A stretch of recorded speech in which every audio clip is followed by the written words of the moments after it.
Welcome back to the Ethics Go podcast. We have an amazing guest today. Her name is Esha Jain, and she is actually a double major at our Rutgers University. She's in our OTC program, and we're gonna delve into getting to know her a little bit better, and also understand a lot of the important things she does and where she projects herself. And we also have some special topics as well that we're going to also talk about more. But I want to start with who wants to start the podcast today? It's always me. It's always me. So I want somebody to take the initiative to delve into Yeah. Miss Isha Jean. Well, we're so happy to have you on today. So I guess we'll start with tell us a little bit about yourself and how did you, what piqued your interest into the ROTC program? And yeah, we'll start Yeah. there. So, hi, I'm Esha. Like I said, I'm at Rutgers University. I study marketing and communications.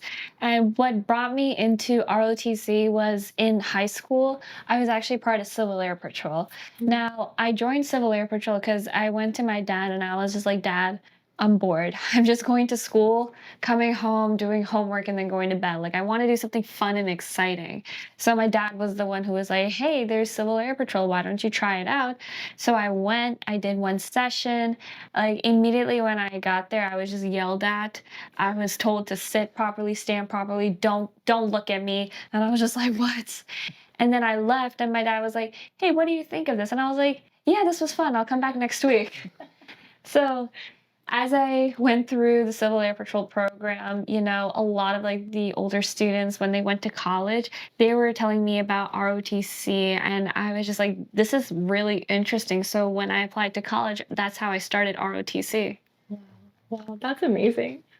How do you feel like your leadership has grown since joining this program?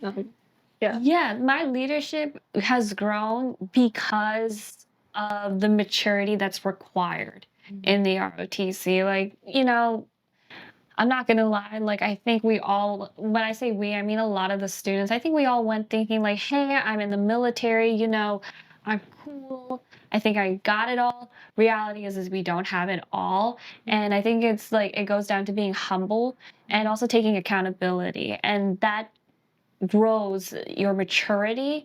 And I think that's what helps the leadership is like just being humble, taking accountability, and embracing the maturity you go through.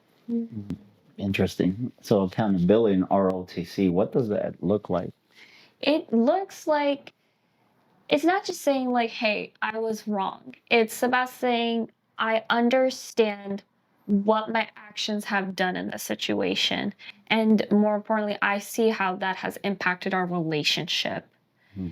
And saying that, you know what, I take full responsibility of the situation. And more importantly, I want to learn from this and I can be better from this. Interesting. And I'm pretty sure going through ROTC, you not only lead yourself, but you lead other people as you grow in rank. What have you learned from growing in rank? What I learned is that like you got to work with so many different personalities. And it's even funny, like sometimes like some of the people that I work with, I'm just like, oh my God, you're basically like who I was 2, 3 years ago. And then it's like I look and I was just like, wow, now I can kind of understand what like some of our leadership was like saying about me. And it's kind of understanding that, you know, yes, maybe I'm at the rank that I am today because, of my skills, the training I've been through, and that's my goal with you. You got to get to my position, and I have to work through and understand your personality. So, something I've learned is that before I can like really tell you like, hey, we need to do this, this, and this, I want to get to know you first. Who are you? And it's not even just like tell me your major, what clubs you are in, like what was it like growing up for you? What's your favorite thing to eat? Who are you? I want to get to know you because if I can build a relationship with you, then I can understand you, I can connect with you. And then working with you, like yes, we can produce the results, but I'll have fun working with you. Oh, yeah. So with the with the RLT part of with building the relationships around trying to like figure out how to work with somebody, like recognizing their their deeperness into them. Uh, how do you think that can benefit the overall work environment as well as developing them to become into basically like becoming like you in a sense, like because you saw yourself here and then you got up to another stance. So Yeah. like, how do you develop that into somebody? Yeah, so for the work environment, like building connections then creates a healthy work environment because we can have an organization that's just very just traditional, just show up, get the work done, or we can make coming to work or we can make this team into something fun and meaningful. And then when we do show up, then it's about like, hey, I'm here and I'm here for you. You have a sense of belonging and you can create an impact for someone. And that goes into developing someone. So, to develop someone, when you build that relationship with them, we're teaching them how to have those interpersonal skills. And we're also just teaching them, like, hey, this is just how you be a good person. This is just literally just, this is like how you make friends. Like, this is just how you become that person that's just like, yo, like I want to be friends with this person. So when you just get to know someone, you're teaching them to be able to understand people. And then how does that develop into like where I am? The reality is that, you know what? I'm unique, you're unique. It's not about you becoming me. It's about you having the skill so that if you take my spot, you can succeed while still being you. Hmm. And you become a blueprint to them because in your unique ways, you're showing them that it's okay to be genuine as you grow in this role. I'm curious to know because the military itself, it's about discipline, and when we, as a leader, when we input discipline and we teach discipline, it's seen as you're being harsh and unfair because you can't see the end result that comes with it. What has challenged you the most with disciplining yourself and then being able to put that into effect with the team that you lead? For me, discipline was so hard because I was in the world of instant gratification. I wanted to see the results right now. And it came out of desperation and lack because I felt I wasn't enough. I felt that I don't have enough time. I need to do this right now. And to I had to just be patient. That was all that it was. In order to get what I want, I had to be patient and also I can take all the time in the world. Now, do I want it to take 1 year or 3 months? So then that means, okay, if I want this in 3 months, gotta put in the work. You gotta put in the work, be patient, and let things just kind of like play out the path or something. And then when it comes to developing someone else, it's like how I tell them that, okay, these are the expectations. You are expected to follow this. And I also give them the whys. I just don't tell them that you have to do this. I tell them why. What is that impact? How it will help them. And then if they do it, how they're going to be able to help other people. So I'm trying to fulfill their needs and then fulfilling their like purpose and being able to be like, wow, I'm able to create an impact. Interesting. Wow, that's beautiful. What is it like being a woman in the ROTC program? It's so funny. I've always been like asked that because it's very true. Like how women experience the military is so different than the way men experience the military. Yeah. And one thing's for sure is yes, like I really much value female friendships because at the end of the day, they can understand me the most. Yeah. And I think the most important thing is that being a woman in the military, surprisingly, I actually don't think about that too much in the sense that I don't think that, oh, I'm a woman, so I have to prove myself. I think of it like, yes, I'm a woman, and that's perfect, and that's amazing. Yes, I'm a woman, and I'm dominating. Yes, I'm a woman, and it's just more than enough. So, for me, being a woman in the military literally just means embracing my true self. And I, It's amazing.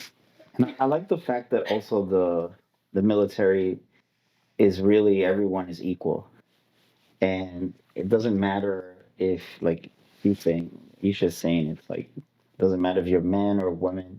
you gotta be respectful because even, for example, you as a lieutenant, hopefully it doesn't happen a lot, but normally lieutenants, when you see them outside, you gotta salute them. But we, my years in the military, when we saw a lieutenant coming that was brand new, we will all get in a line and salute them. So we will make them raise their hand like 20 times, and they were like, it was like, really? But it was like just like the jokes we do around, so be prepared, kind of like something like that. They'll prank you that way. But it's the respect, because even if you're pranking, there's a mutual respect, because you understand they are the authority, but then you understand without your team, you're nothing as well. That's one thing I like about the military, is that even if you don't like that person, you gotta respect the years they put in, and they're there for a purpose. I don't know if you guys have another interesting question. Yeah. Yeah. The military is like for the RTC. You go to RTC and college. How do you balance those two things? That's one question. And another question is, how do you balance being because you're in the beginning of the story, it's like you heard the drill sergeant's like yelling a lot. Do you find yourself yelling at your team too, like the drill sergeant? Like, So how I balanced it literally just comes down to time management. And we always hear this.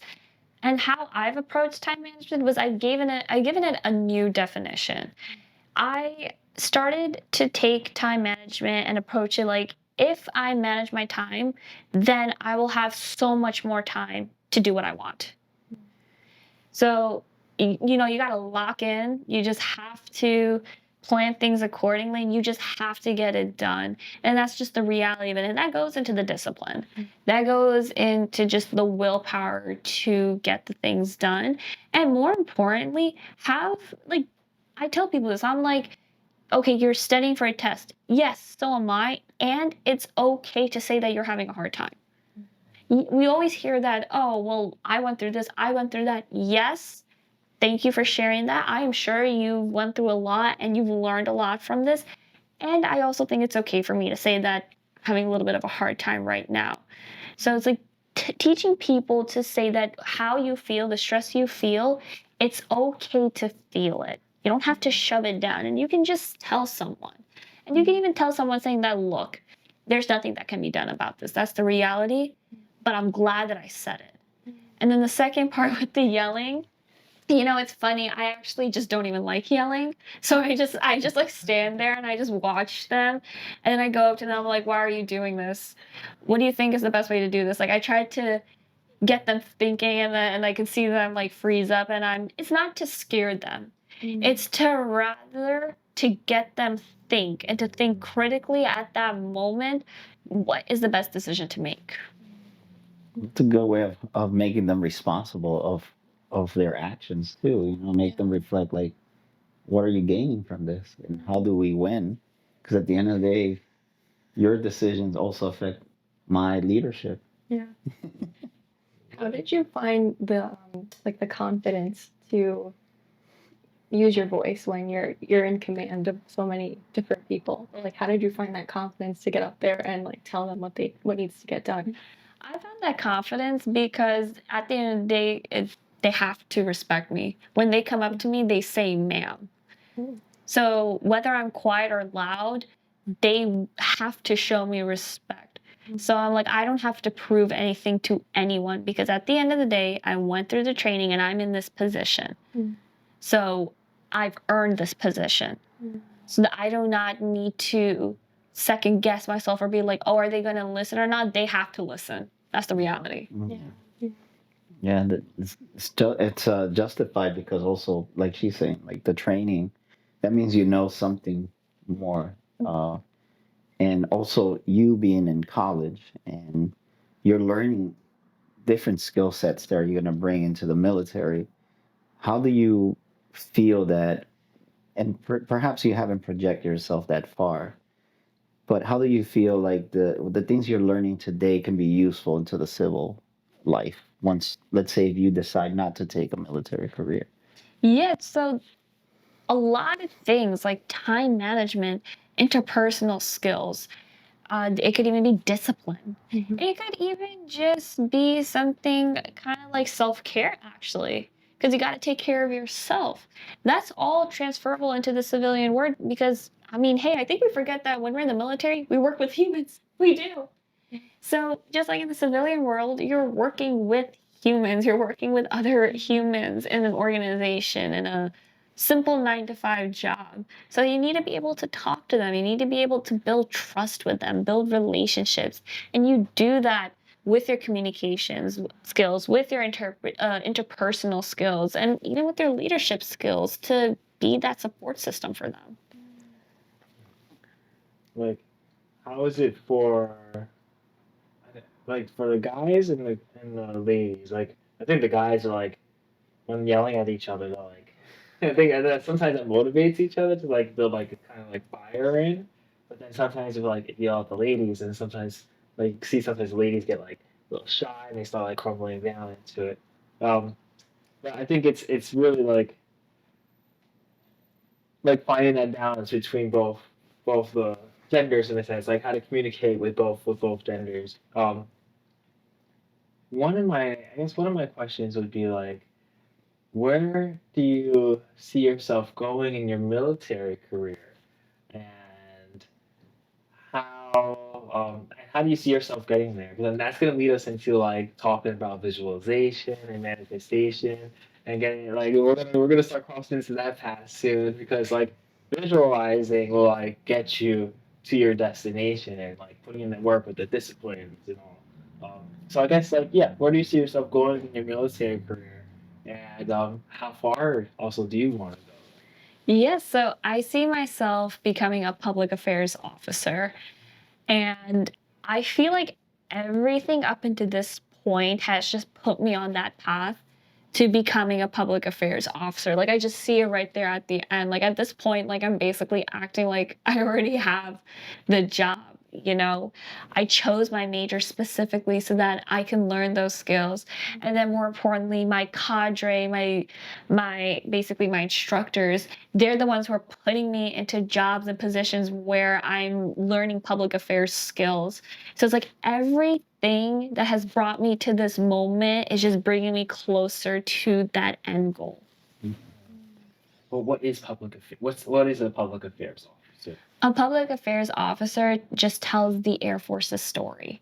So we connect with the public, with the audiences. We tell them, like, this is what the Air Force is. This is what the United States military is. You know, this is what we do. And there's a lot of strategic elements in this as well. You know, we are giving advice to some of our commanders and top leadership. We are also coming up with like very like good strategies to figure out how do we, you know, build relationships with news and media outlets. How do we work with our local community leaders, and how do we build trust just with the American public? Ooh, Space Force coming out too. Like that's gonna be a fun one to talk about for sure. The public affairs. What's interesting, it's also the fact that like statistically, like only during time of war you see more people enlisting into the military, and that's a big challenge, right? Because you have to see how do you first create a story that is compelling enough to have people want to recruit um, and belong to the armed forces and create a career from it. And it's a very challenging job because there's a lot at risk too. If something happens, like field training could be dangerous. Being deployed comes with its dangers, and going to war comes with its dangers. But also, that's what people think first when they're like, oh, like somebody wants to, be in the military, but they're not thinking about like all the good stuff that comes with it. Mhm. I always say you got to take the good with the bad because there's always bad in something good too. You eat an apple, there's seeds, and that seed is actually poisonous. Oh really? Yeah. So yes, so I ate the seed the other day. Trying to turn it down in the corner. Anna gave me banana. You didn't see it. So,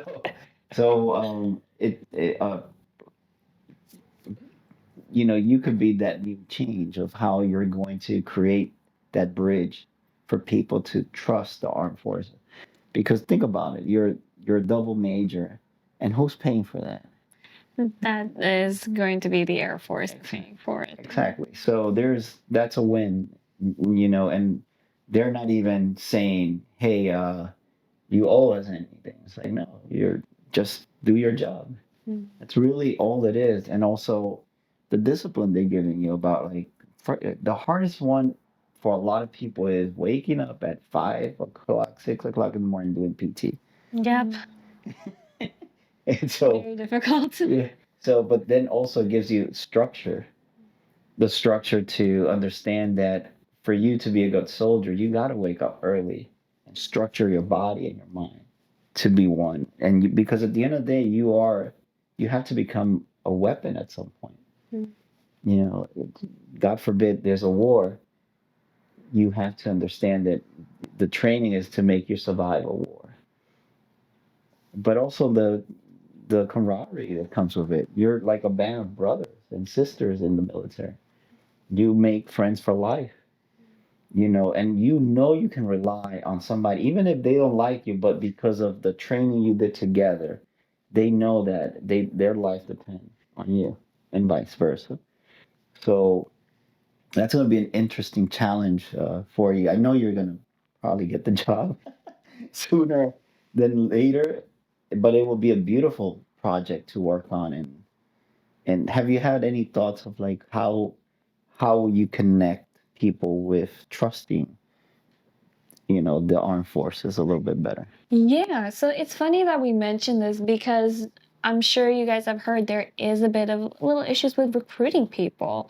And it's so funny. We just had a career day. So we had so many different officers come and tell us, like, hey, this is what we do if you're interested in this field. And just by luck, two public affairs officers came. So I got to speak to them and I got to really hear their perspective on this. And I told them, I was like, why do we have this recruiting issues?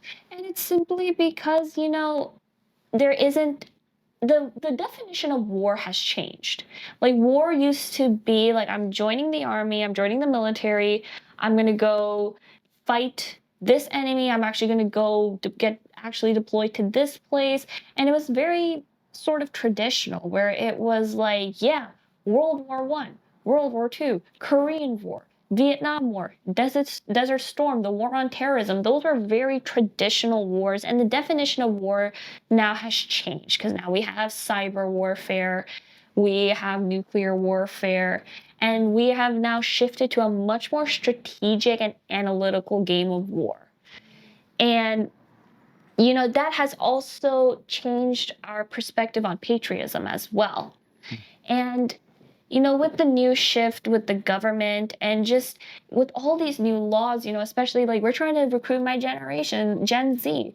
So you have to ask, well, why aren't they joining? And it's simply because, Gen Z are like, listen, I can't pay off my student loans. I can't even buy a house. I can't even get a job with the degree that I'm already having so many loans on. Why do I want to go work for basically the government when it seems like the government has made it difficult for me to live right now? And we are living in a time of a lot of uncertainty and a lot of risk at the moment. So why should I have to sacrifice my life, sacrifice my livelihood, and potentially lose relationships with a partner, friends, anyone that I know for a government that's trying to take away my rights? Why? And I'll be honest, like you're asking me, why did I join the military? The question is, why did I stay? Because my first semester, I did college, I was doing PT, I was going to our leadership labs, and I was exhausted. I couldn't do it. I couldn't wake up 4 days out of the week at 5 a.m. to go put on a uniform, to go outside in the cold, to go get yelled at. I just couldn't do it. So then I really had to ask myself, wait, why am I doing this? You know, I'll give you 2 reasons. After our midterm, our commander spoke to all of us and she was like, you guys woke up this morning and you did the impossible. You guys today have successfully proved that you are capable into growing into resilient leaders of integrity and character. And it made me realize how strong I was, how capable I am, that I really am resilient, and that more importantly, I'm so brave. And then it leads to my second point. You know what? I'm in an industry where I'm fighting for my country's freedom. And on this path, I'm fighting for my own freedom. There will be no one in my life who can control me, who can say that, Esha, you are not brave. You are going to depend on me. I will never be scared of anyone anymore. It's scary right now because I have to complete college. I have to, you know, focus right now. But I know that once I graduate and once I go active duty, I have the power. No one will be able to control me ever again. I want to add one thing because you said something very important is the reputation.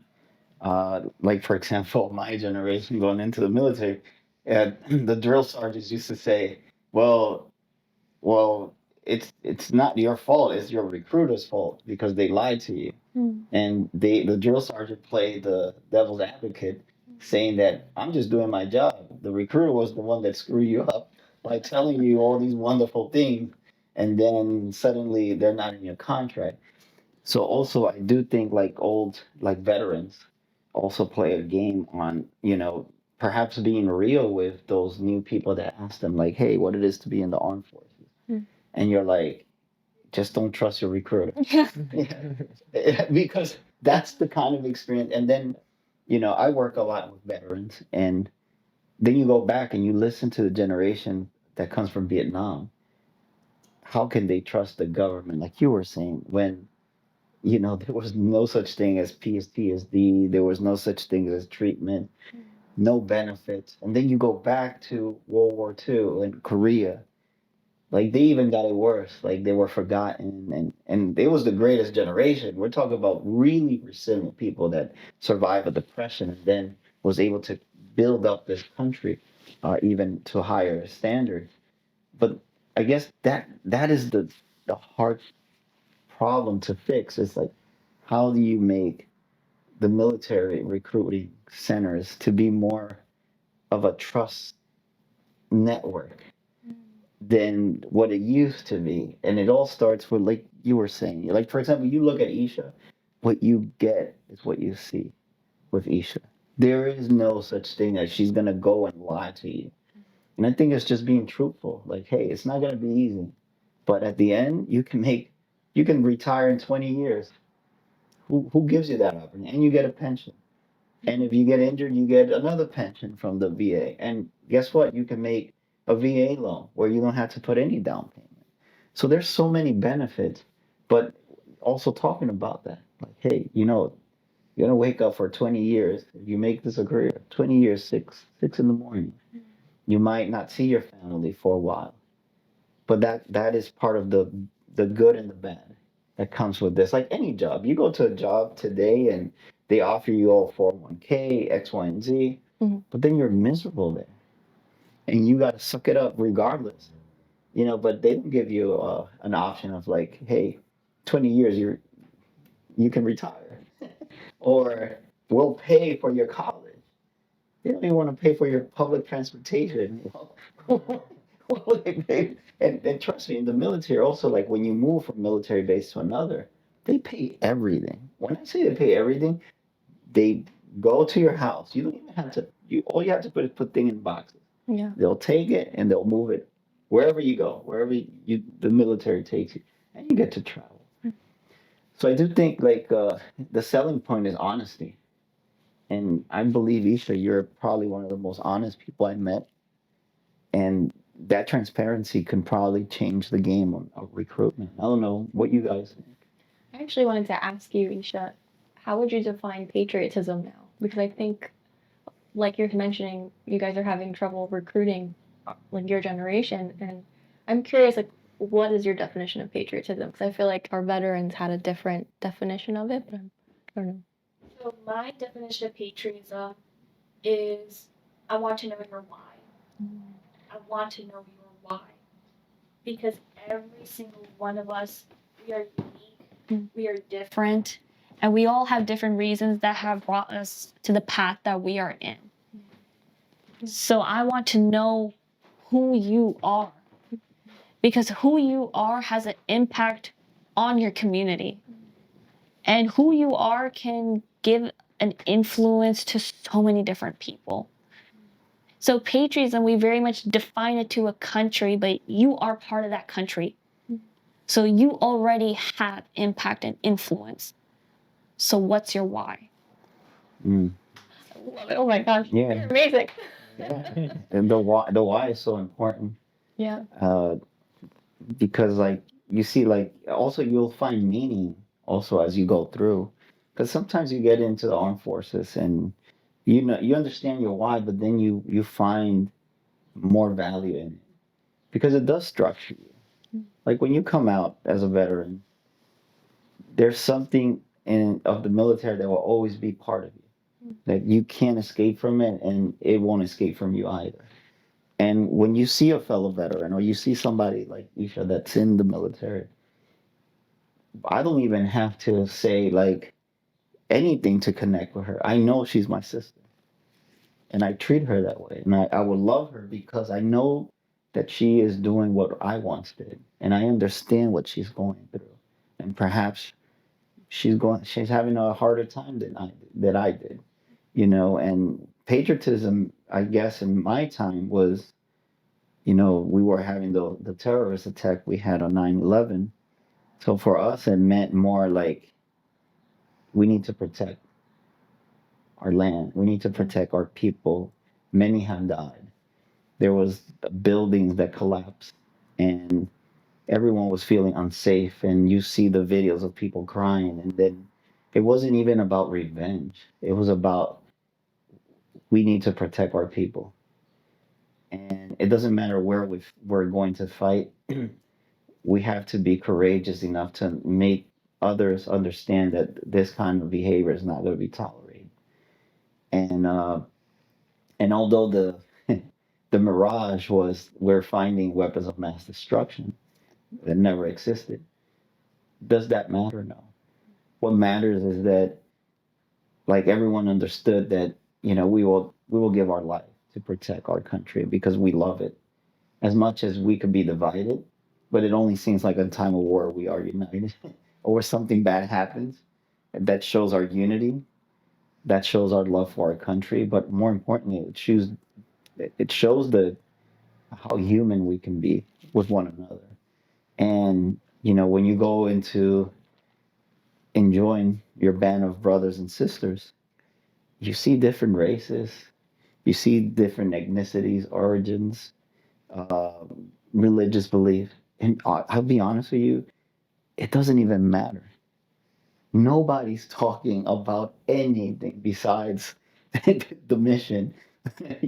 It doesn't matter. And I think that's one thing that we should learn, I think, a lot in the civilian world is like, how can you be that kind of person in and out, the military? I wanted to ask you because your background is from India. And for example, I remember being in the military, there's not a lot of Indian recruits. How do you feel about being that real minority? And also, um, what do you learn? What have you learned from being in that experience? Yeah, honestly, it feels great because quite frankly, I'm just myself. Like I try to bring out my friends to be like, hey, let's go eat at this one Indian restaurant. And they all love Indian food. So, how I feel about being like very low represented is actually I'm just still being myself. So, sometimes when we want to break these glass ceilings, when we want to diversify, it shouldn't be like a goal or a strategy. It should just be embracing it. Just be open and just be okay with being yourself. And am I different? Well, yeah, I look different, but am I different? Like, do you need to treat me differently because I'm a minority? No. because again, I am human just like you are. My color is brown, maybe you are white, but we still bleed the same. Yeah. And then, like, I mean, here's the thing: Indian food is so popular, so and everyone loves to eat, right? So like we're all foodies, so it's just like, hey, let's go get some food. It reminds me of something. I remember when I was in basic training and we were at these huge barracks, and we were getting trained. We were being rushed trained to go to Iraq. I'm just gonna say it as it is. Yeah. And we had this recruit. What was his name? Huey, and he was from China. He spoke no English, and um, he couldn't speak English, so it was hard to communicate with him. But the camaraderie we had with him, because we understood like nobody could understand him. And I remember he was so good at putting the medals, because when you put your uniform, it's supposed to be aligned perfectly. This guy will help almost everyone in the platoon to be set up for success. Although he couldn't even speak English well at that time. And this is where I'm talking about, like what she's saying. It's like he was the only Chinese, as a matter of fact, he was the only Asian in the whole battalion and didn't speak English. We also had another recruit that was from Cuba, and he spoke no English either. But he was the fastest guy when it came to running. And look what he used to do. We were running. He would just go. He will go back and get those that were at the end and start like helping them out and pushing them. So the value of being different was there. And I remember when we used to sing the army song. He couldn't sing the army song, so the drill sergeants were like kill him. And this is kind of messed up, but it's a funny story. So the army song is for first to fight for the right and to build the nation's might, and the army goes rolling along, right? So he couldn't say right, so he said first to fight for the white, and the drill sergeant, being all African American, this like what? What did you just say? So this is a true story, guys. They started to like drop. All of you drop and give me 100. You hear what this guy? He changed the lyrics of the Harvey song. It was hilarious, but we were laughing so hard, and he was laughing. But he looked at us and he was like, he felt kind of sorry, but he was laughing at the same time. So it was like, what did we do? We just started crying. Oh, you think it's funny? 50 more. We stayed there for like 2 hours because of that. But you see, like those are very unique experiences, And the drill sergeants, then after a while, they knew that he couldn't speak English well. But within those 3 months, because he couldn't speak, I guess, Mandarin, he started to start speaking little words back to us. Wow. Yeah, and you could see the development. And we were there. I remember we used to like sit down in the barracks, bunk beds, and we would just sit. And he would just be there with us. And sometimes he wouldn't say a word because he couldn't, but he would do like signs, little things like that. And he was a beast eating too. We went to the DFAC, and this guy used to like, you only had like 5 minutes to eat like your full meal. You're starving, Marvin, right? If you go in there, this guy used to take the plate and right, like throw everything. It's like he was a machine. I was like, I can't do it. But very, very unique experience with him, And I validate what you just said about being unique in the military. So I really value the fact that you are okay, and you remind me of these two individuals that I once served. So kudos to you. Thank you. Wendell, what was the combat like when you guys all went in together? It was cool because I guess we were all put in cattle trucks. I don't know if they do that anymore. And when you go into the cattle trucks, everyone's squeezed like cattle. Mm. And you have this huge rucksack and this huge duffel bag full of stuff that, you're like, what the hell am I bringing all this for? But that's what really war kind of looks like. You got to be geared up. And then when you get out of the cattle truck, then you have like about like 40, 50 drill sergeants emotionally waiting for you, eager to yell at you. And so you go out. I remember it was raining the day I went out. There was mud everywhere.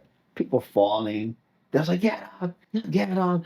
I'm not going to say what they said. Yeah. But you can imagine, interpret. the words that came through their mouth. But the funniest thing was there was this guy, and his duffel bag fell, right? And it fell. So this drill sergeant takes the duffel bag and throws it up in the air, and it falls on a tree, in a tall tree. And he's like, and he's looking. The guy doesn't know what to do. He's looking at the drill sergeant, like trying to say, like, what the hell?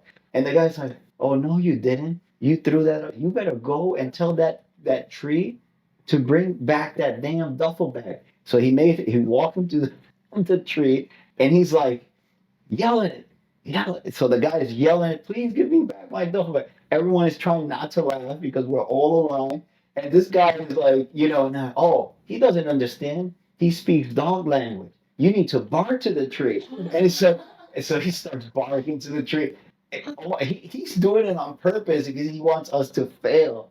But the camaraderie of, like, something we gotta, even on the first day, you understood you needed to become one to survive that. Yeah. And I believe that is the number one message about why they do this. Mhm. Because when you're at war, it's like you need to rely on one another. If one laughs, everyone laughs and everyone gets punished. So there's a responsibility with it. Right. So you get to understand that later when you're in the tough environment, you're like, okay, this is why I was trained this way. What sucks is you get your post-traumatic stress disorder with it. So Yeah. Yeah. I don't know if you guys have any other questions because actually I think it's aligning where Isha wanted to talk about. What do you guys think?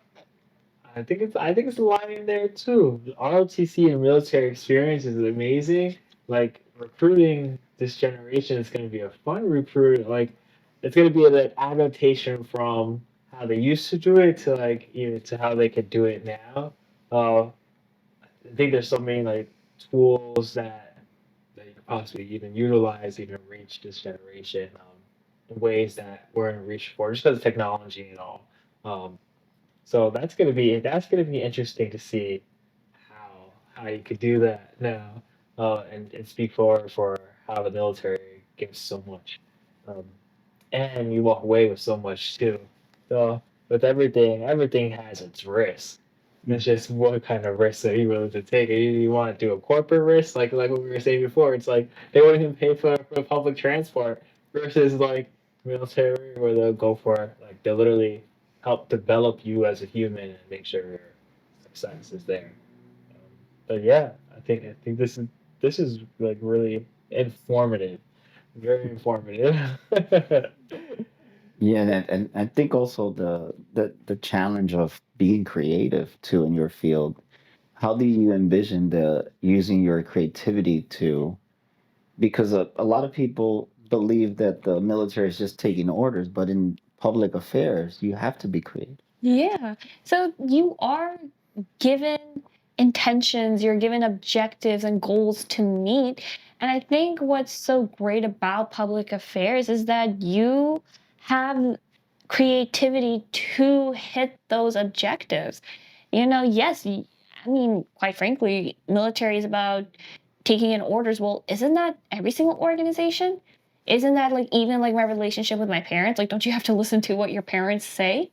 So I think what's so amazing about in this case is that especially with like public affairs or really any leadership position, be creative and think outside the box. And how I approach creativity, especially in a field like public affairs, public relations, is I want to know how to connect with people. Because if I can connect with people, they can hear me, but more importantly, I can hear them. Hmm. Very good. Very well put together.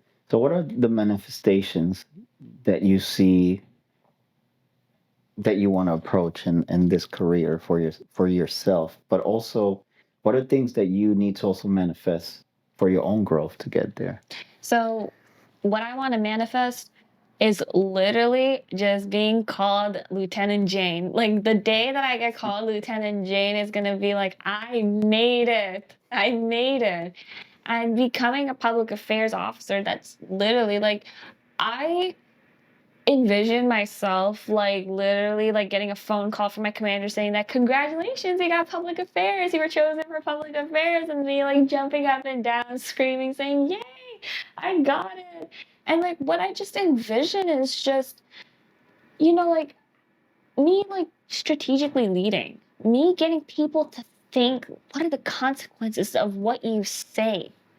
And then also like I'm very hungry for this stuff. Like I was just a marketing major when I started college.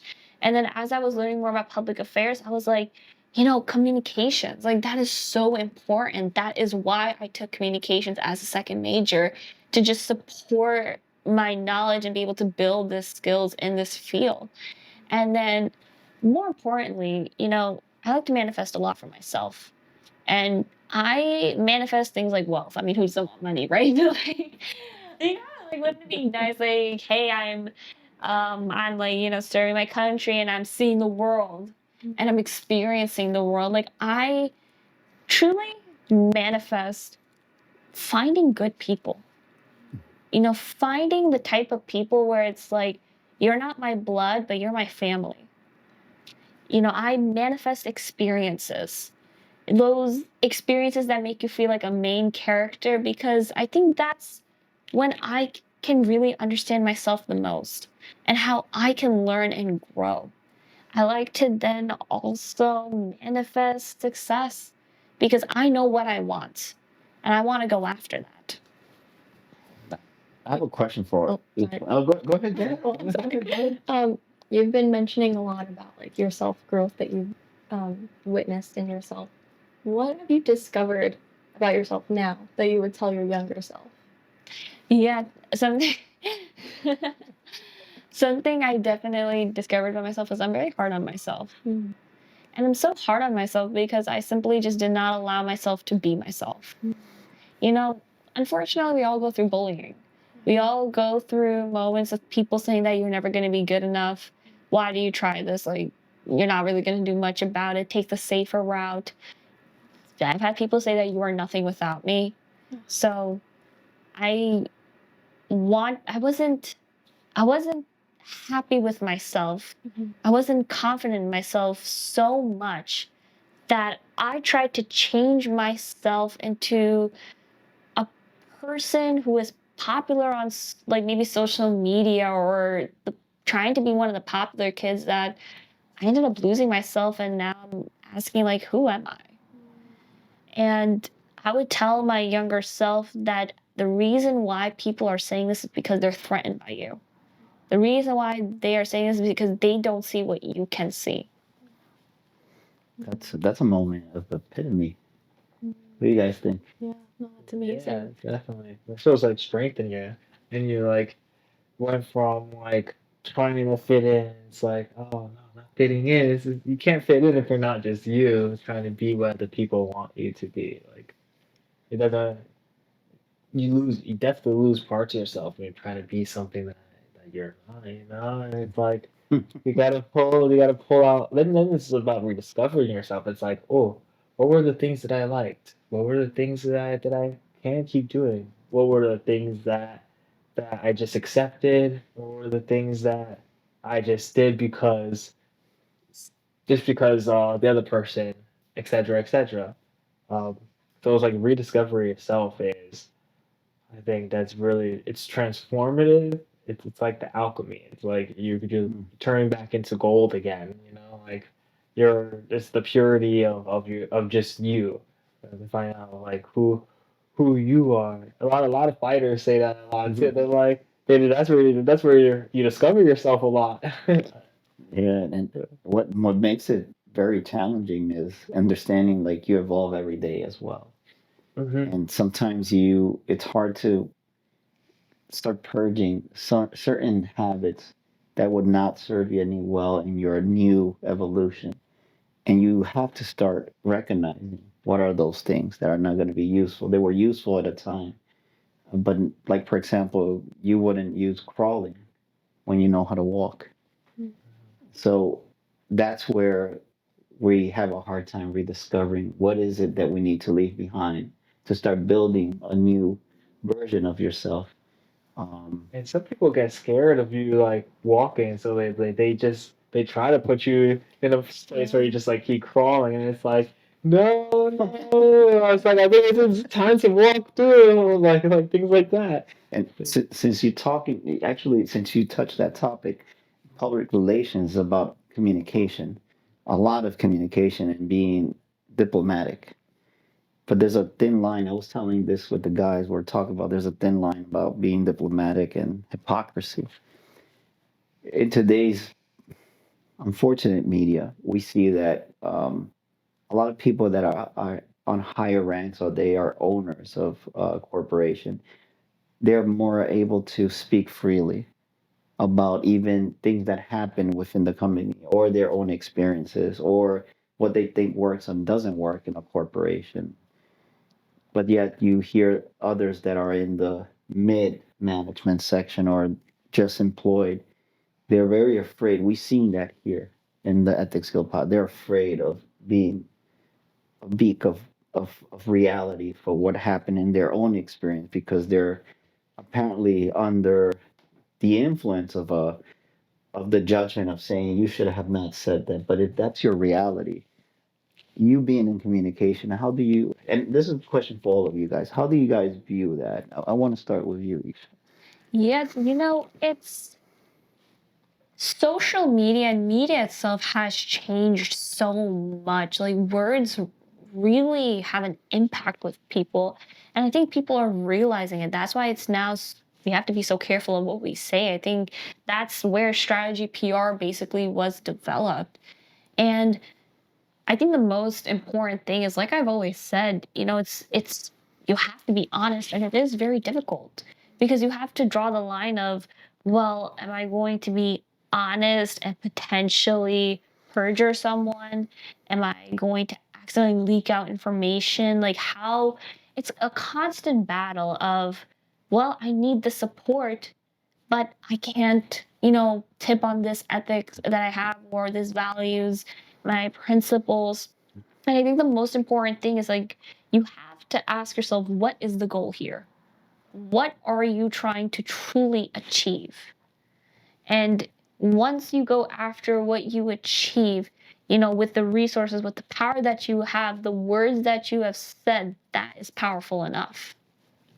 I have a question also on like, there's freedom of speech, but then there's also cancel culture. Kevin took it to another dimension. Let's go. Right? Because like like a lot of like what we fight for is our freedoms, and one of our biggest freedoms is our speech. Um, but then, and like we talk a lot about like interpreters too, how people interpret the speech and how they pick it up. And sometimes it could even be delivery of speech, but at the center there's always like a message or a principle of like what they want to say in there. Um, so we have this cancel culture like with social media where you can't like really speak freely unless they until they like want to cancel you. And then that's somewhat like in corporatism, like you can't really speak freely upon the corporations unless they will like to fire you. So and it's not like you even sign like an NDA or anything. It's just like they'll probably just like they will just use what you said against you. So it's like how is that really freedom of speech? So I guess in the communication realm, delivery is really important. What are some delivery strategies to say things that might be hard to say to some people, but you gotta deliver it to them? So like, what are those strategies? I think the best thing you can do is to turn it to them and somehow ask them those questions where it's like, well, what do you think about this? How do you think the result of this impacts you? So turn it to them. And you kind of want to get them to then answer that question or to potentially use those words that would get you canceled, right? Turn it to them for their interpretation and for their answers. You can say, hey, this is the answer to this. These are the facts. These are the evidence. And what do you want to do with that? It's like Trump and Zelensky. And then that's like in the combo. Well, there's a responsibility also when you're informing and how you perceive the information. You got to make a decision. How do you wanna, what you want to do with that information? Um, I always say, like, if you have nothing good to say, it's better not to say it, because sometimes your delivery is not going to be the most adequate one to explain yourself of the why, and it's going to come up as you're grudging, you're taking it more personal. And I do think you can take it personal, but always with a matter of respect. And if your emotions are not allowing you to speak with more sense, and where you are in control of your thoughts, it's better just to not even think about responding until you know that you can give your very best. I don't know. What do you think, Autumn? Um, well, I was just thinking how humanity is very messy, and we're mentioning like communications, and I think for us, like a lot of our communication comes from social media, and we really put so much effort into curating a perfect feed and trying to present ourselves a certain way. And I think it's harmful for those who don't have a voice and who constantly feel like they are being watched from other people, or they're trying to fit in and they're never making the cut. Um, like it's easy to just constantly feel like you're letting yourself down because you're trying to portray yourself as this perfect person where everything comes effortless. But I think like the truth is humanity is messy, and even if you have a perfectly curated feed, you're still not showing like, hey, I hurt, I struggle, I have joys, I have sorrows. And I was just reflecting on what you were sharing, Isha. I think you're such a beacon of hope for people who have like discovered themselves to be capable of leadership. And as you're talking, I'm like admiring you because to have somebody say to you like you're nothing without me, it's such a manipulative place to speak and control. And I'm so like proud of you. I know I just met you, but I'm so proud of you that you're here and you're saying I'm going to be a lieutenant and I have these goals and I'm going to be a public relations officer. It's like that's so freeing because you've looked at yourself and you see what you have to give. I don't know, it's inspiring me. And I'm also just thinking about what it means to curate yourself. You can't curate yourself. You have to present yourself in your many colors and your many shades. And the truth of the matter is, all of us here we go through the many cycles of life. There's periods of suffering, there's periods of joy, there's periods of we're trying to figure it out. And I think people who recognize others who are able to spot that, they become intimidated, or they become like they feel ashamed that they're not able to be as free in admitting that they go through these many ranges. So when you're able to like come into a place of leadership, it's like, yes, I am saying that I am a human and I go through many things. And if you're not free in your own self to express that, then they have a lot of learning to go through. No, it was a long-winded answer. I probably didn't answer your Love question, it. but I was just thinking that, yeah. Love it. Freedom, it comes always with a cost. For you, what was the cost of freedom? For me, the cost of freedom, I think, really had to go with sacrificing a lot of temporary satisfactions. So I had to, say no sometimes to people and be like, hey, I can't hang out right now. I gotta go to bed. Hey, I can't do this. I got this going on. And also, that meant like, hey, is it really valuable at this moment to doom scroll? Is it really valuable at this moment to do this? And it's very hard. It is so hard to let go of a lot of these addictive habits or these very addictive satisfactions. And I had to remind myself, I was just like, okay, forget the value, forget all these other things. Just what do I want? What do I want?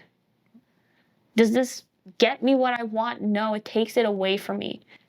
What do I really want? At this moment, I want to go to sleep. I probably want to cry. I probably like just want to be like, what on earth have you done with their stuff? But what do I want? No, I want my freedom.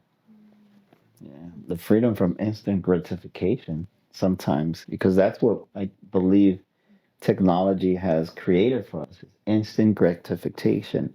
And we all know that when you get something fast, it goes fast. Yeah, very true. Especially when the Wi-Fi goes out, and you kind of have like a panic attack. You're like, oh my gosh, it's not working.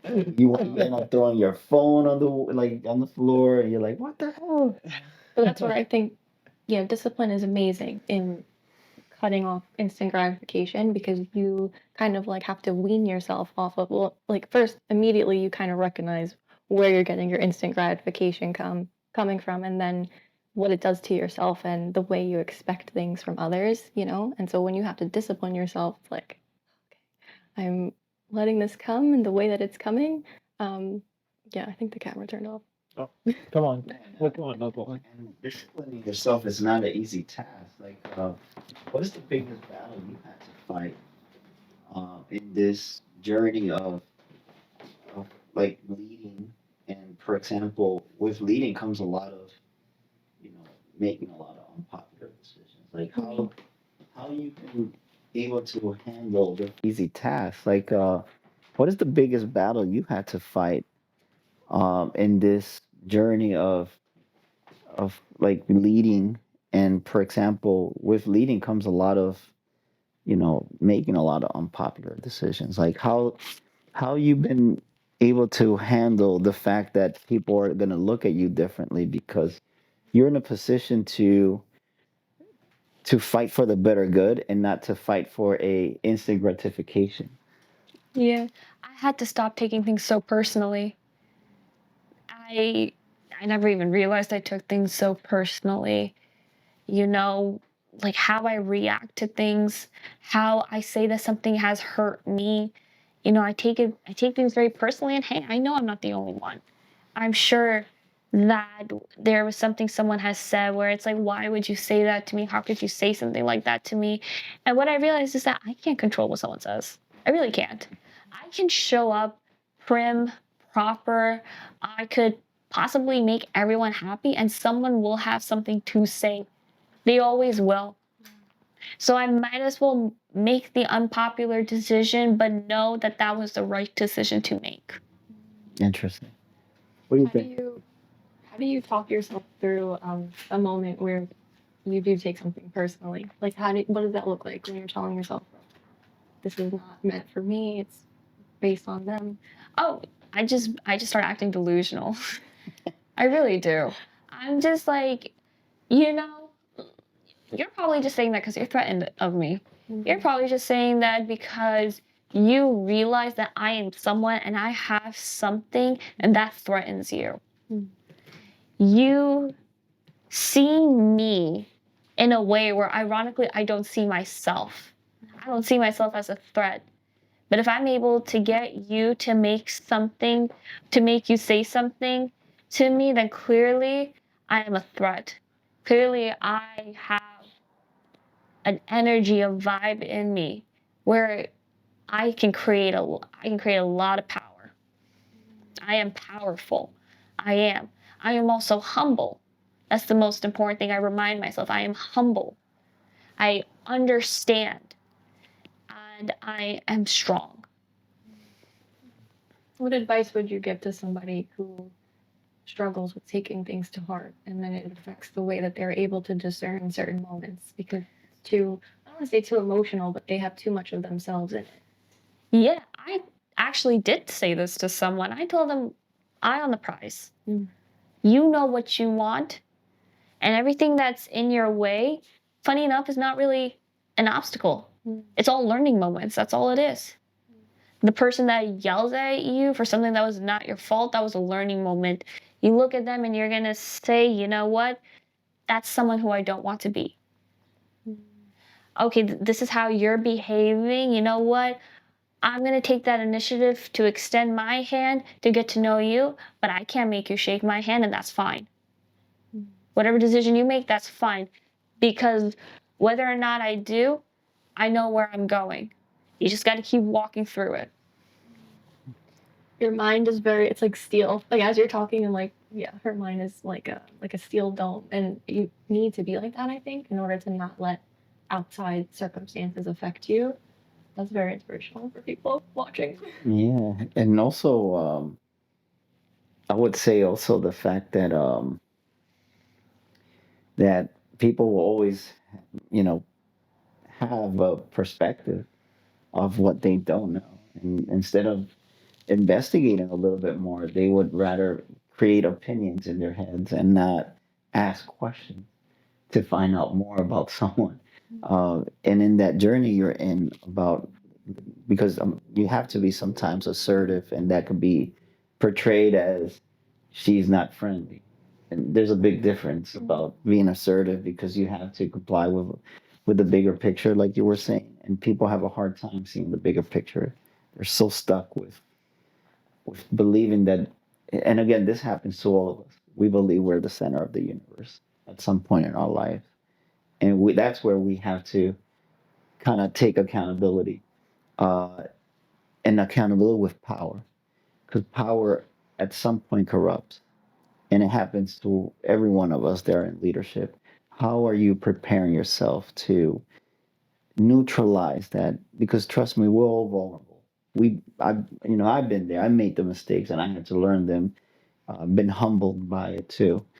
But how are you preparing to manage the the force or the strength that power makes you believe you have? I allow myself to be vulnerable. And vulnerability is a lot of times looked as weak, but I think vulnerability is only looked as weak because people are seeing you and they're saying, oh, you have this problem, this problem, this problem. You shouldn't have this problem. You're in this position. You shouldn't have this problem. But the reality is, we all have problems. We all have issues that arise. And being vulnerable means that you're taking accountability. It means that you're recognizing that there's an issue. And allowing yourself to be vulnerable can help you understand the feelings that you're going through within the situation. And whether you go ask for help, you ask for advice, you try to find another path, when you allow yourself to be vulnerable, you are giving yourself a chance to be able to balance the good and the bad. And then you are allowed to truly understand what is going on so that you can then there make the best decision. I find within power, I say this a lot. Like power is power.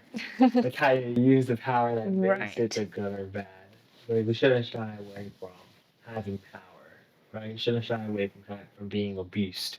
Like Jordan Peterson says, he helps me out on this a lot too. He says, be a beast and then learn how to control it. Like, because that's a really good thing. You gotta learn how to control power. Like, don't shy away from it. Because it's like you're either gonna use it for good, or you're gonna help someone else use it for good, um, or someone's gonna use the power on you for bad, or they're gonna use it on you for good. So it's good to recognize it and good to learn how to control the power. Like whenever you take like fighting, jiu-jitsu, we talk about jiu-jitsu and martial arts a lot. Like that's power that you have in there. But you're not gonna use that power to just fight some random guy off in the street, or just like any arguments that happen in the street, like, oh, all right, I'm gonna take out all my jiu-jitsu power on you, things like that. Right? So it's like that won't be well. But then you use it whenever you are in a fight. Use it whenever you do become like in a situation where you had to protect yourself, so you got the power to do that. So I love it. Like power is it's useful. It's there. Are you gonna use it for good or bad? And you can't get tainted by the power, and that's a hard thing. I think humility and vulnerability are two great things to show. Like, you know what? Like the power is there, but at the same time, I still have to become vulnerable, which then takes you from like a high horse down here, and I still have to be humble, which then again takes you from a high horse down here to recognize that you just have it's that you're still like learning. Like learning is one of those biggest humble and humility ways. Because then if you're learning, like you bring yourself down, you become vulnerable to things that you don't know, and your humility says like, I don't know, know this. I had to know it, so I'm gonna bring myself back down to know it. So it's like learning. I think is one of those ways to bring to, to practice the vulnerability and humility. Yeah, controlling power is it takes it takes just more than yourself to learn how to canalize the power because the evolution of canalizing power is empowerment. You giving power away because you get so much of that power that it will eventually take over you because you need to canalize it. And how do you do that? It's like you empower your assistant, you empower your people, you empower those even above you. You delegate that responsibility. You delegate the task, but never the responsibility, because you are in charge. There's a big difference. A lot of people make the mistake of like, yeah, you're responsible. It's like, no, I'm the one that needs to be responsible. I'm just delegating, canalizing the power to you to get that task done, but I am responsible. I'm the one needs to go there and check if it's done properly. And not just because I need to check, it's just I want to make sure that you're learning the right way and there might be a training opportunity there. So the evolution of that is always empowerment. So I want to ask first Autumn and then we can go around why you believe empowerment is or do you believe empowerment is real power? That's a good question.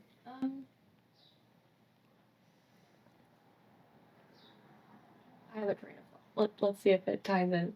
I think vulnerability is a power, and wherever you are in life, I think you have a responsibility for the people who are in your circle or whoever comes to you, and I think it's important to speak life into those people.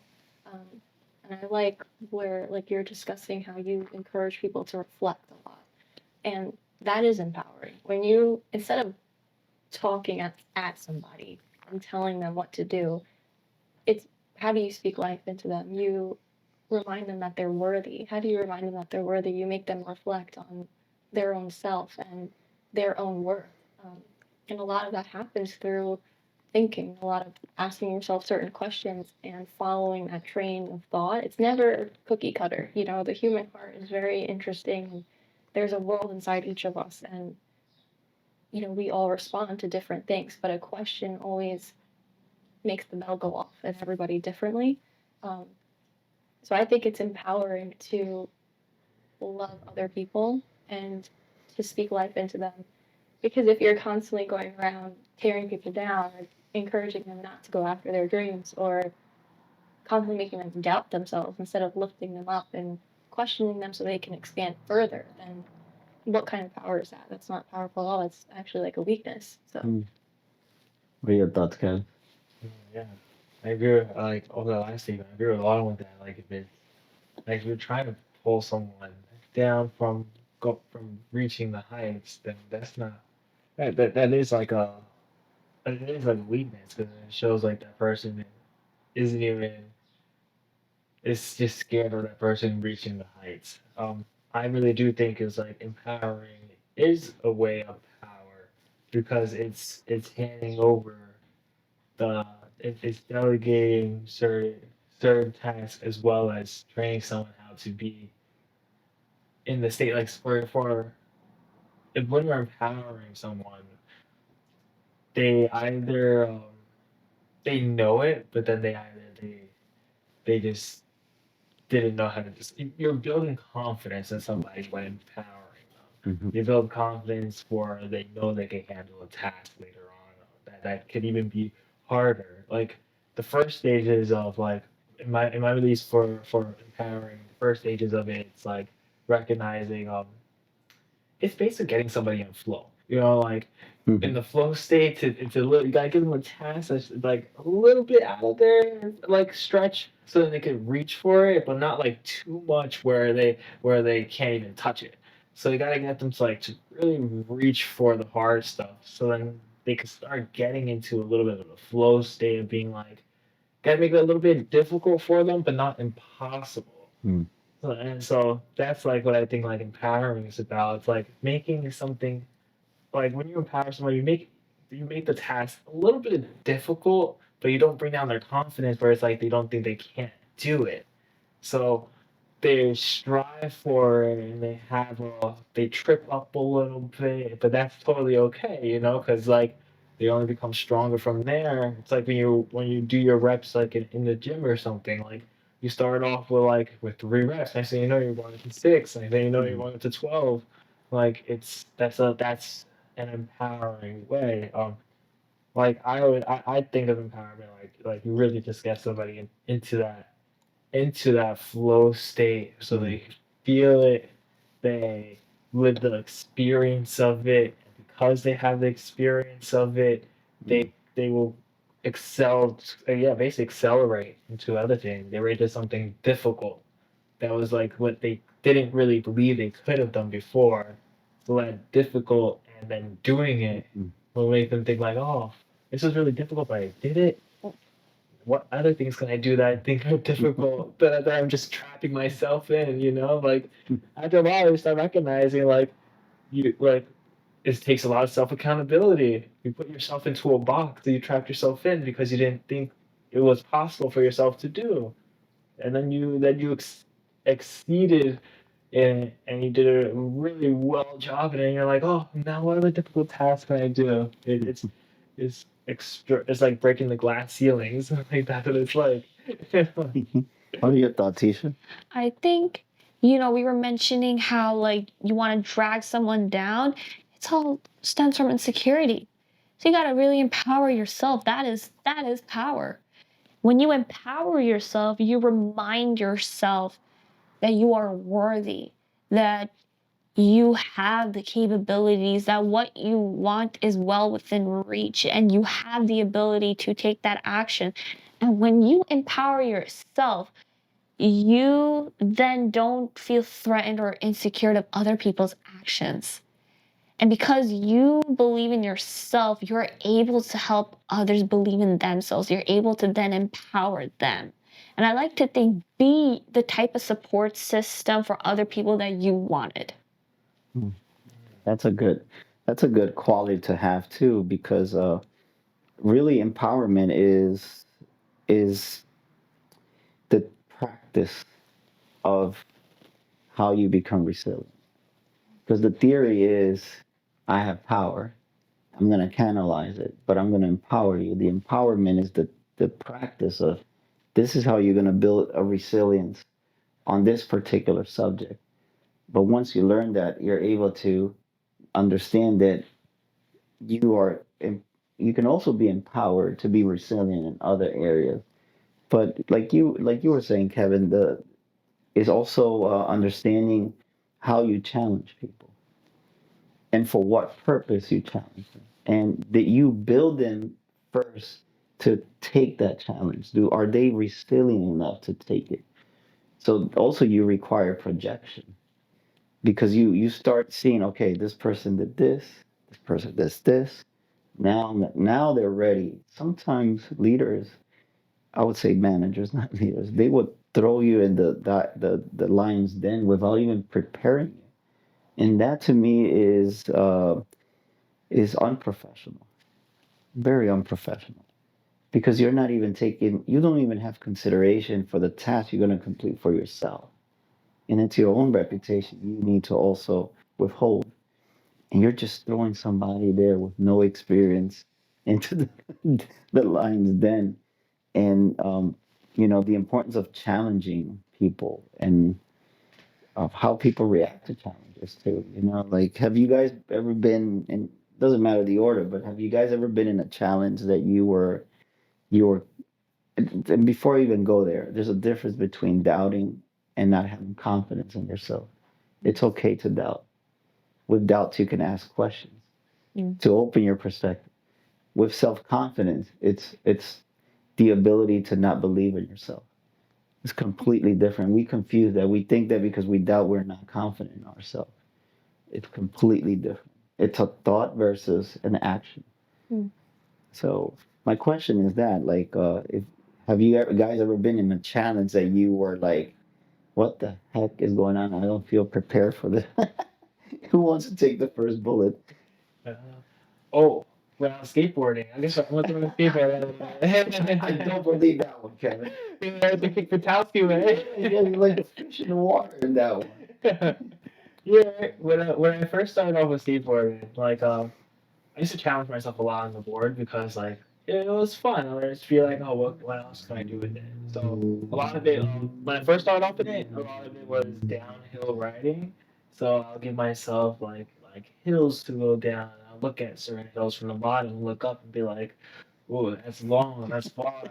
Can I do it?" You know? I'm like, how safe is it? Like, is it possible? Uh, so I'll just go and walk in the hill and I'll have doubts in the way in the beginning, like, okay, this seems like a little bit too much. It seems a little bit too steep. It seems a little bit too far, but maybe I could do it. Maybe. So then my confidence will like get shaken up a little bit from it, and I'm like, maybe, and then hopping on the board, like now at the peak of the hill, looking like down and being like, okay, that's really deep. Like that's really steep. Right. Right. And I'll do this to myself, right? I'm like, I'll sit on top of the hill and be like, okay, I gotta do this. And like, no one else was around. So, like, if I fall, I can get back up. But, like, if you fall hard, it's like, I walk, cause like sometimes I remember I used to walk home back days where like I'll fall and I have like cherries on my leg. I'll have like deep Oh, road burns on my leg. Yeah, yeah, right. It was just difficult like my pants would come back ripped too. But it was from the thrill of like downhill riding. And I'll sit at the top of the hill and I'll slowly start going down and my chest will just start pounding. And anxiety. yeah, exactly. Go through. It was awful just to get myself through it. And then it's like right when you get like a little bit of speed in there, and then there's a certain point of like no return when you go like really fast downhill. Like you either know like you have to make it down. There's no stopping. If you want to stop, you're gonna have to jump off and just like slide. So yeah, you gotta. When I reach the point at no return, that's when like a huge smile or grin will like crack on my face. I'm like, oh, I got to the point of no return. I gotta keep going. The only place I can go is left or right and forward. I can't go backwards. Um, and then that taught me like a lot of life lessons because in my doubts, in my inconfidence, I pushed through. I made it through. Even when I fell, I was like, oh, this didn't hurt that bad. It didn't hurt as I thought it was gonna hurt. I'm gonna get back up and do it again. Uh, so like just downhill riding, it like really taught me a lot of lessons and like push through, just push through it. Like that's the way to do it. Kevin went on a suicide mission. It seems like. Who wants to take the next? Who wants to share their that challenging moment? Yeah, so for me, the challenging moment was actually field training. I was so scared. Oh my God. Like, and the funny thing is that, like, that's what I was fighting for. I was fighting to go to this training. I needed this training in order to complete my ROTC program. And I was so scared. I'm like, I'm traveling on my own. I gotta go to this training. And hey, if something happens, like, and they're like, you cannot complete this training, like, I'll get kicked out of the program. And I was so scared. And I think what got me through was like realizing I brought myself to this point. My hard work, my effort, all brought me here. So if it brought me here, then I know that it will help me complete and get through this. And I also relied on my people. When I got there and I met my team, I was just like, you know what? This is a good team. And I know that they had got my back. And I trusted that they had my back. I think a lot of people, when we work in teams, we get very worried that, like, oh, what does the other person think of me? Oh, maybe I'm not doing good enough. And I looked at it as like, hey, I can learn from you guys. That's for sure. And more importantly, I know for a fact that you guys will always have my back no matter what. And it was true. Like, now they're some of my bestest friends. That's amazing. So for me, growing up, I used to be a chatterbox in school, and I loved talking. But I've noticed now when I reflect back on it, a lot of my teachers, like, they would reprimand me like really hard on talking and speaking. I ended up developing a fear of public speaking from that. Um, So I had to give a talk one day when I graduated college, and I like genuinely was ready to throw up. I was shaking, my like knees were quivering. I can't when I get nervous, sometimes my voice starts to shake. And I had a talk with one of my friends, and she was like, "You can do this. Like nothing bad is gonna happen. You're gonna get up there. You're gonna speak into the microphone. You're gonna be fine." Fine. And we just like went off to the side, and she's like, "You can do it." And I was like, "Can I though? Can I? I'm gonna melt." But I just took like some deep breaths, and then I got up there and I read my paper, and it ended up being beautiful, and it touched a lot of people, and I wanted to die in the moment, you know. But it taught me something about my voice, and maybe like it's not a bad thing when I open my mouth and share what comes from my heart, and that also is what made me very conscious about what I say to other people and how to correct someone. You don't correct them in a way to like break them down. It's always so that they can build themselves up and be the better person they can be. But your words do have a lot of power, and it can impact a lot of people. So. I like that. I like that everyone here has been very vulnerable with those moments. I thought you were going to say when Kevin always tried to kill you on the skateboard. Oh, You know, no. as a payback for you giving him bananas. Oh my God. So much hate. So, they were telling me I'm not about gonna near it anymore. She did great too, right? Kevin apparently was teaching Autumn how to skate, but I guess he was doing the same thing as bringing her on a hill, right? He's putting it on like the remote control. She had it, so she was I going, was, yeah. she was going like great. She was smooth with it, and then there was this one block where we had a turn, and the turn went a little bit like downhill. It like separated into two paths. So he No. went this way, I went this way, but there was a huge puddle that was really deep. So he was like, "Wait, there's a puddle," and I was like, "What do you mean?" And I pressed stop like automatically, and I flew off the skateboard, and I fell on my back. It was very embarrassing. Yeah. Yeah, man, that was like a big storm. It was like the whole street was just flooded. I was like, oh, I can't get in that. It was so hard. I think I honestly believe like you gave me bananas last week, huh? I'm gonna find the biggest puddle. I'm just Yeah, I'm just kidding. I was like, we're gonna go swimming today. I think Never got back on a skateboard after that. She did it by herself too. She's great at it. There you are. I think when you fall asleep, she takes that bad boy outside and she's like going all around Staten Island. Right, she's Like a ripping maniac. Like she put those headphones. She's a maniac. it. All in. I'm gonna tell my challenging moment, and it has to do with PTSD. Mhm. So 2015,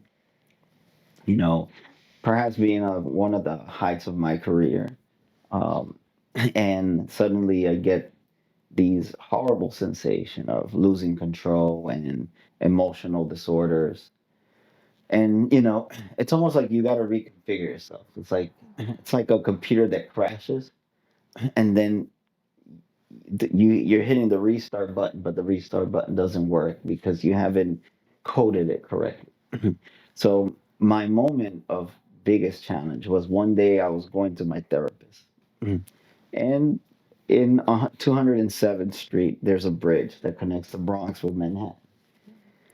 That bridge is not that long, but to me, that day was like crossing, you know, San Francisco Bridge. You know. And as I'm getting closer, my heart starts to palpitate, and fear of, like, like I was gonna throw myself in the water and kill myself. Mm. So suicidal thoughts are very scary, Mm. because I never think about it. You never thought in that way, and then you believe that you're losing control.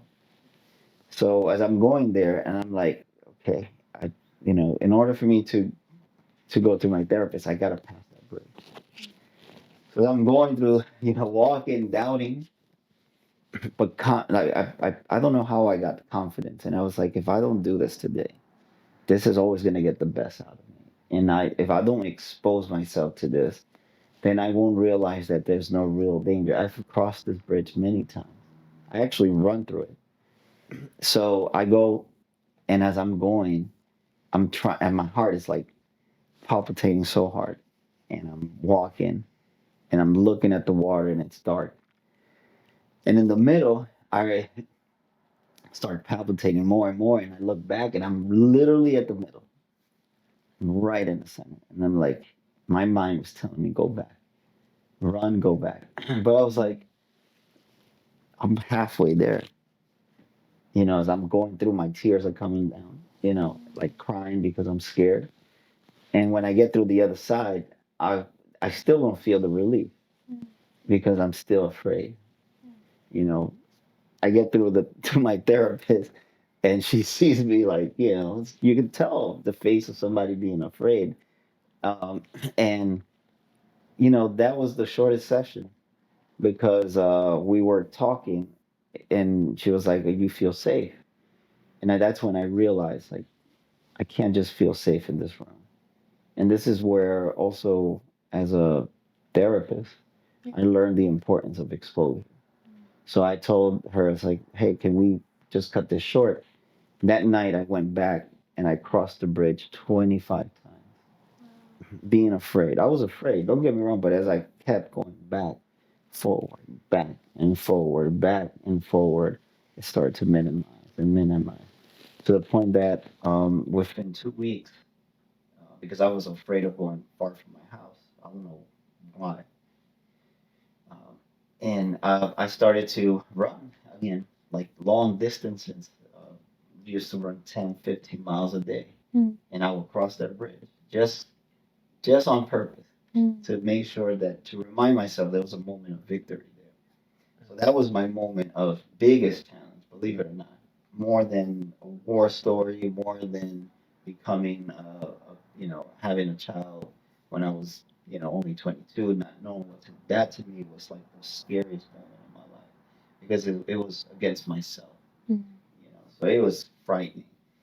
Thank you for sharing those stories. Like you guys are amazing. Thank you for sharing. Yeah, That thank was you. amazing. I do want to ask a question to Isha because I'm actually curious about.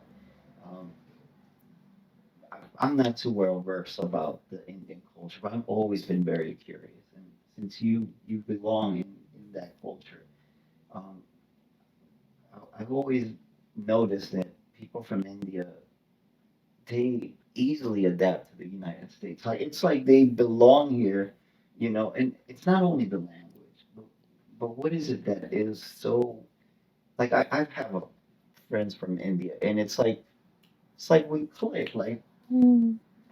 like what is it? What is it that you believe makes them I don't know, so adaptable to the US?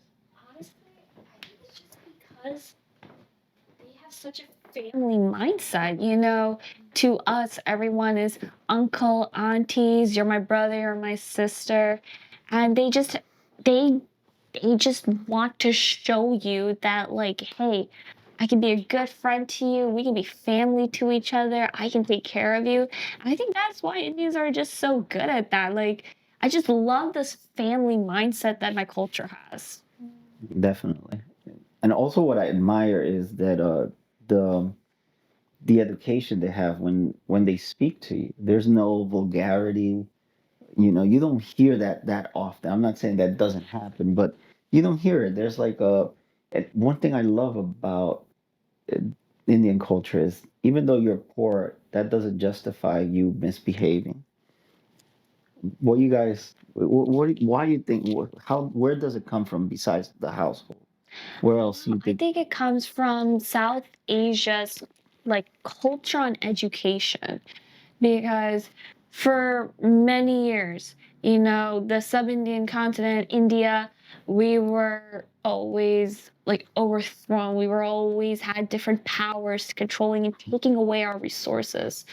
So that's where the power of education comes in. That's why like you see like all my friends, they were like, oh yeah, my parents told me I had to go into like computer science or engineering or go become a lawyer or a doctor because they value education so much. And as you go through education, you get exposure. You learn how to interact with people. You learn how to think. You learn how to speak properly. And through this exposure, that is how you're able to form this identity that people can really resonate with.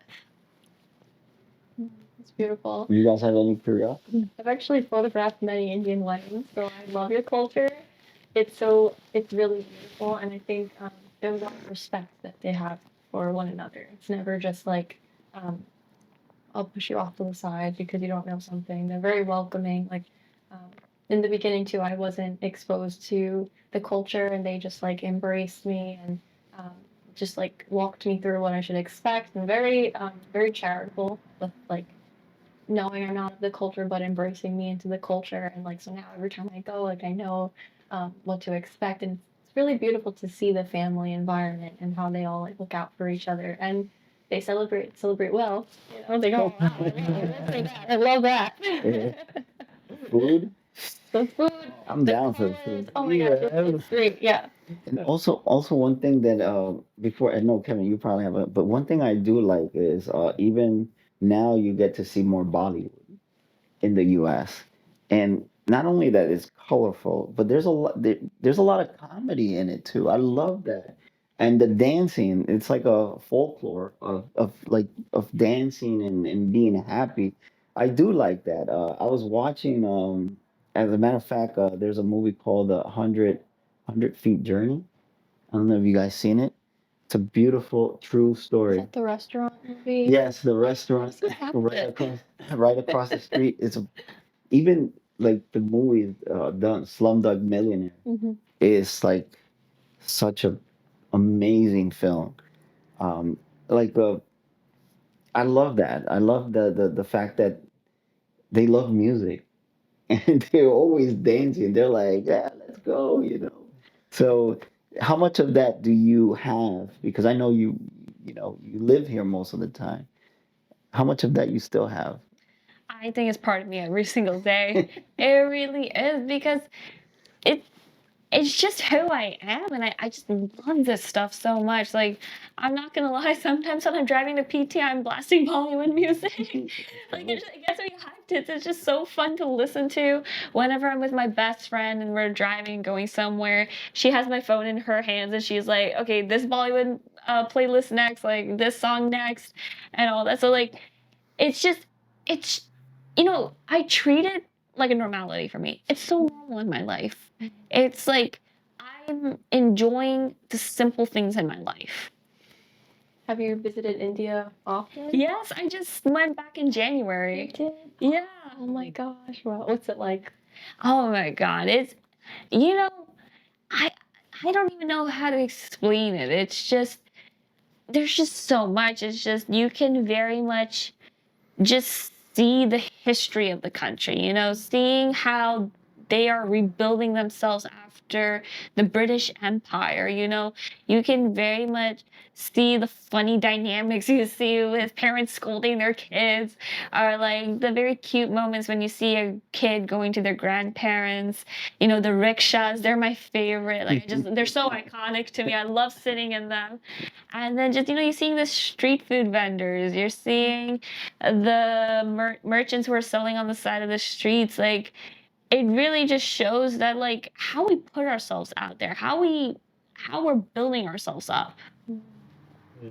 I have to say, I think we're true hustlers. Yeah. That's for sure. And you guys don't compromise your culture. We which I don't. love. Yeah. Very Yeah. proud Sorry, of it Kevin. too. Yeah. It's very, Go ahead, Kev. yeah. I love it. I love the Indian culture. Like they're very spiritual too. Oh my God, spiritual life's kind of like embedded in almost in all aspects of life, um, which is very like cool to see. Very interesting to see. I used to watch like documentaries about like the holy people in India and like the rivers over there. I'm like, oh, it's very cool. I'm not sure if I would dive into the river, but like they had like really good faith into it. I'm like, that's amazing, and the faith saves them from the like in the river. So I'm like, oh, that's amazing. Like, I still want to visit those holy places in India, which will be really like really cool just to see. Like, I like the spiritual life. The spiritual life is very the Hinduism is very cool within like those dimensions and then the stories that they even have in them, like the story the stories that remind me of like other stories from other religions too, and like how everything even connects. physics. Like for quantum physics, India's like really great for quantum physics. Yeah, they really dive into it, 100%. Um, so Indians are like really great hustlers. Where do you think you guys get the energy from? Like, I think it comes from the motivation that we have, and the motivation simply is that because of the British Empire, unfortunately we lost our wealth. So how do we get that wealth? You get an education and then you get a good job. So we have so much willpower. Education is probably one of the most important fundamentals of India. They value education so much. As a matter of fact, my cousin, she's taking her final board exams, and oh my God, she told me her score and how much she was jumping up and down. Like, I was so proud of her, and those scores literally determine the college you can get into. It's basically their versions of the SATs and ACTs. And this motivation, this willpower is embedded in the culture because that is how they're going to get out of poverty. They are going to get out of poverty by going after the best of the best education, getting the best of the best jobs, and generating that wealth for their family. Because if I'm the person going to college, I'm the one getting that wealth. Well, hey, if I have this wealth, probably I can attract a partner who has equal or potentially even more wealth than me. Then that wealth will impact my entire family. That's our networks, our social connections, where we economically stand. It's the benefits that we can get from the education. 100%. Education is a big thing. Like we were talking about with Dr. Tia, and the advocacy of education, how it can move you from like one area to like another Oh area. yeah, my grandmother, or actually no, my dad's grandmother. So my great grandmother, when she was 14 years old, she got married. That's how it was like in India at that time. She was 16 when she had her first child, and then when she was 21, she had 4 kids and she was a widow. So she put herself through school. She got support of her family. And although many people were like, listen, you should quit. You're not going to do much with this. This is not going to work. Stop the school. Just focus on your kids, focus on your family. She's like, I am. This is me focusing on my family. She went through college and she became a teacher. And the house that my dad's side of the family currently lives in India, that's the house she paid for. Amazing. Amazing. The ripple effect of like Education. Well, they must be very proud of you. Oh yeah, they are very proud of me. What I also see is like, for example, and we were just talking about immigration a little bit before the show, and the U.S. how it's almost like an investment on, for example, on Indian professionals to come to the country too. Like they sponsored their visas for education so they can further the education, but also look how far that goes. Like where a country is like, there's a lot of potential professionals here. Let's pull them into our country because they will build even and construct something bigger for us. And I also believe that also helps because I noticed the U.S. has been a very big sponsor for education for Indian professionals, and even in school, I met so many. It's like yeah, I'm so thankful. Like I didn't have to pay anything, and they're. It's funny because a friend called Prashant Joshi was like, I already want to start to contribute back. They have that need, although like they feel like they're being privileged by getting the education and sponsored, but then they're like immediately think it's like I want to start contributing back. So you see that also that sense of urgency, even though they're from another country, they have that patriotism in a way to give back because they feel like how many times would somebody sponsor me, be responsible for me. So I do admire a lot of that in the Indian culture. I think the only challenge I had because I had this good friend of mine did the program with me, and he was saying like the only thing that he challenged was the arranged marriage. That is a culture thing. How do you view that? You know, I won't deny. I I didn't have a really good experience with it, meaning my parents had an arranged marriage. And how it worked, it was like my mom was like meeting people. So she was saying yes or no to these people. When she was introduced to my dad, she actually said no, but my grandparents pushed her to be with him because he was the only person who had a visa to America and he was working in America. Mm. And she kept saying, no, I'm not happy with this man. And they still pushed my mother to be with him. As a matter of fact, I very much remember my grandfather's sister-in-law.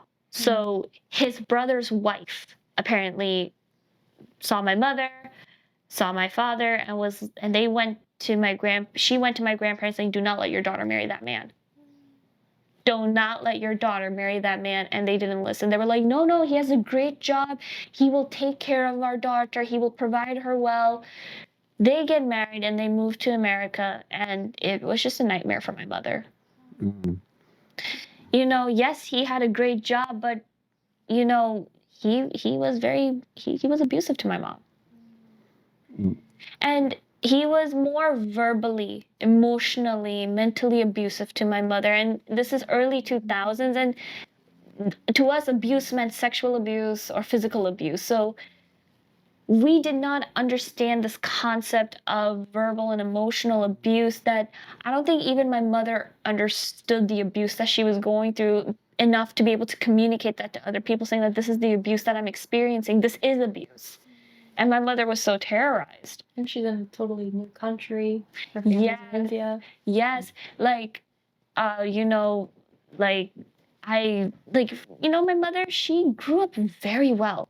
My grandfather was, I believe, director of operations within the electrical board of India's government. Wow. So he wasn't a politician, but he worked within the Indian government. So at least in India, that meant he was given maids. One for cleaning, one for cooking, one for doing the laundry. He was given drivers. He was provided with many benefits. So my mother and my uncle, they grew up nice. They grew up well. And then she moved in with my dad, so she grew up with a lot of materials. She grew up with a lot of materials. So if you grew up like that, then when you marry someone, you expect them to provide just like that, if not better. Yeah. Complete opposite. My mother, for example, when her younger brother got married, they were going to India. She needed clothes to be made, and she's like, "I'll get it made here in America." My father was like, "No, get it done with your mother." She's like, "We are going just few days before the wedding. That is not enough time for me to get anything done." He said, "Nope, get it done from your mother. I'm not. No, you're not getting it here." She went to India. She begged. She tried. She tried her best. There were no seamstress or whatever said that we cannot. It's physically impossible for us to get you anything made. So she wore something that was old and didn't fit her that well. And and my aunt, so my uncle's wife, she told me even recently, she was like, "Oh yeah, your mother was so sad. She was very sad. She felt out of place." And even my aunt said that even then, like a lot of people saw what she wore and they were like, "Yeah, it's not fitting, it's not fitting the theme."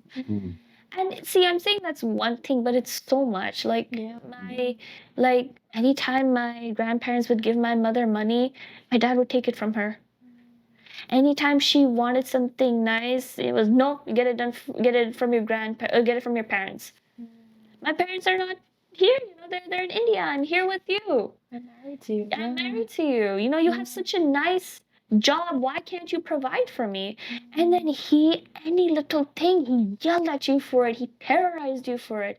And the worst part was she would tell my grandparents, she would tell my uncle, but then when he was here in India, when he would speak to him, he would be like, "Oh my God, she is so intelligent.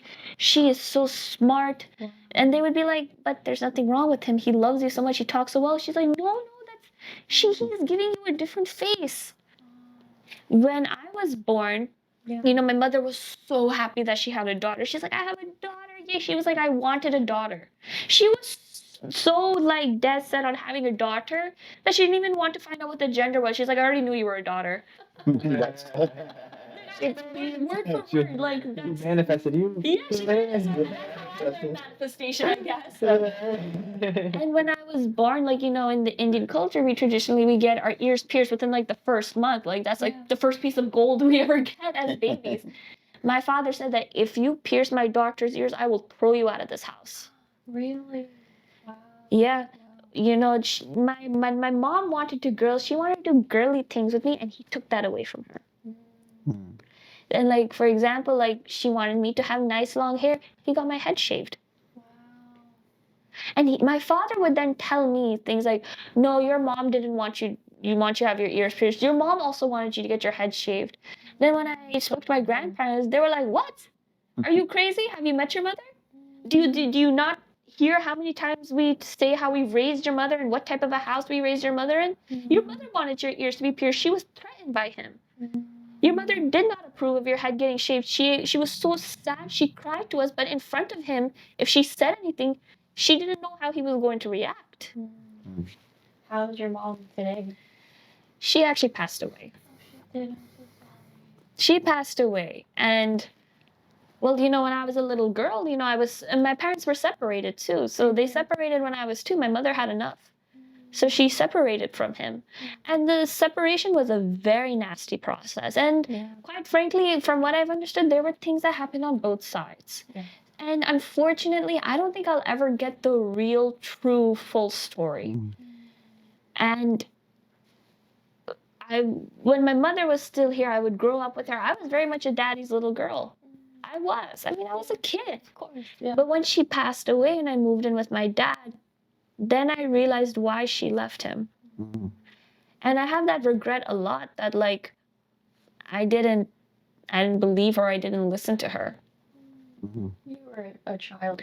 I was a child, yes, and this goes back to arranged marriages because I am first American born. Like I am, and I'm also part, I guess, of that generation of our parents leaving India or these Southern Asian countries, coming here.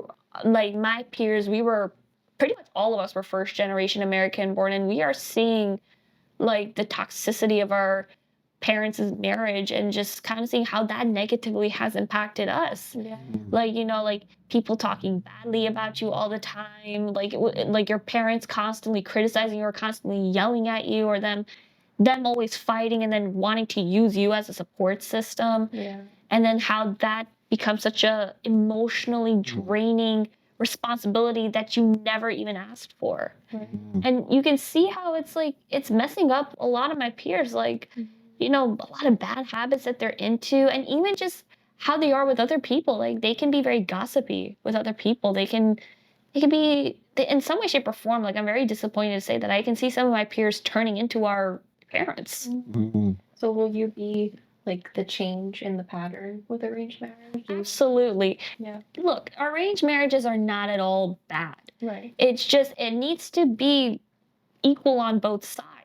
Right. And in many cases, unfortunately, it isn't. It is what it is. At the end of the day, marriage has to be a choice. You cannot force or pressure someone and then be like, well, you made this decision. No, you pressured me when I made it very clear to you. Yeah. Yeah. That makes a big difference because anything when you feel under pressure, you're right there. Just you can't be at peace with your own thoughts Yeah. to make the best possible decision. Uh-oh. It's the sound of the police. Thought I was in the Bronx. I guess somebody's parked. They're making the Uh, patrols. but it's interesting what you're saying. Like in the Latino community, uh, there's machismo. That's what we Yes. call it. And I remember being in the 80s. I remember it was common that men would cheat on women, like left and right, come back and then pretend nothing happened. They will get drunk for the whole week and come back, and that was the norm. And it takes generations to kind of like stop, not the culture, but what is the behavior that is incorrect. Because like you're saying, like arranged marriages could not be bad if they arrange two people that decide that they I don't know what's going on with the cop, but but Having fun with this horn. that arrange a marriage where two people, like you said, really decide, hey, I want to make a decision to love each other. Cool, but then also accept the fact that they don't want to do it, and sometimes it's not even about breaking the tradition, it's about finding the right fit for the tradition. Yeah. And you said it yourself. I love how you put that together. It's like it's not it's not the tradition, it's the interpretation of the tradition on how you're pressuring somebody to do something that's almost like a law, but is it really a law? Do you really have to abide by the law? Maybe it's like, hey, you're still not ready yet. We still haven't found that person for you. But it is difficult to be under those circumstances, and what you experience also is, traumatic in many ways. But I do see how you became so resilient because Yeah. you have to survive those moments, and then this strong woman came out of it, and this is just the beginning. Think about when you hit 30, like I said, Isha, like I told the guys, you guys gotta start getting her autograph because I'm being serious. You are going to be big. And I'm saying this in front of the camera. I said it to her privately, I said it to her on the radio, and I'm saying it now. Again, hold me accountable in 10 years. Hold me accountable. Mhm. But I love the fact that you were able to withstand the storm. And what came out of it was this diamond because you were like this piece of carbon, and then the pressure created you as a diamond, and you are that diamond. You know, Now think about, like, with all the experience you've been through, the rest is probably a piece of cake now. You went through the hardest parts already. What lies ahead is like, ah, I'll I can take a nap and do all this, kind of moment. And I wanted to ask you also, um, and this is more also cultural. Like, like a lot of countries that have been under, I would say, governed by other countries. Like, for example, the British Empire. So many years from India. I really know a lot about the resources they took. Do you see any resentfulness from Indian people to the British? Honestly, no. I just see funny banter. Like my dad actually does is friends with someone from England, and I mean even this person served in their armed forces, and my dad will say something like, "Please do not disturb me on these days because I gained my independence from you." That's OD. And then he would respond with, "Well, then every day is a celebration because everyone has got independence from us." I'll mark it on the calendars. Yeah. That is hilarious. That is hilarious.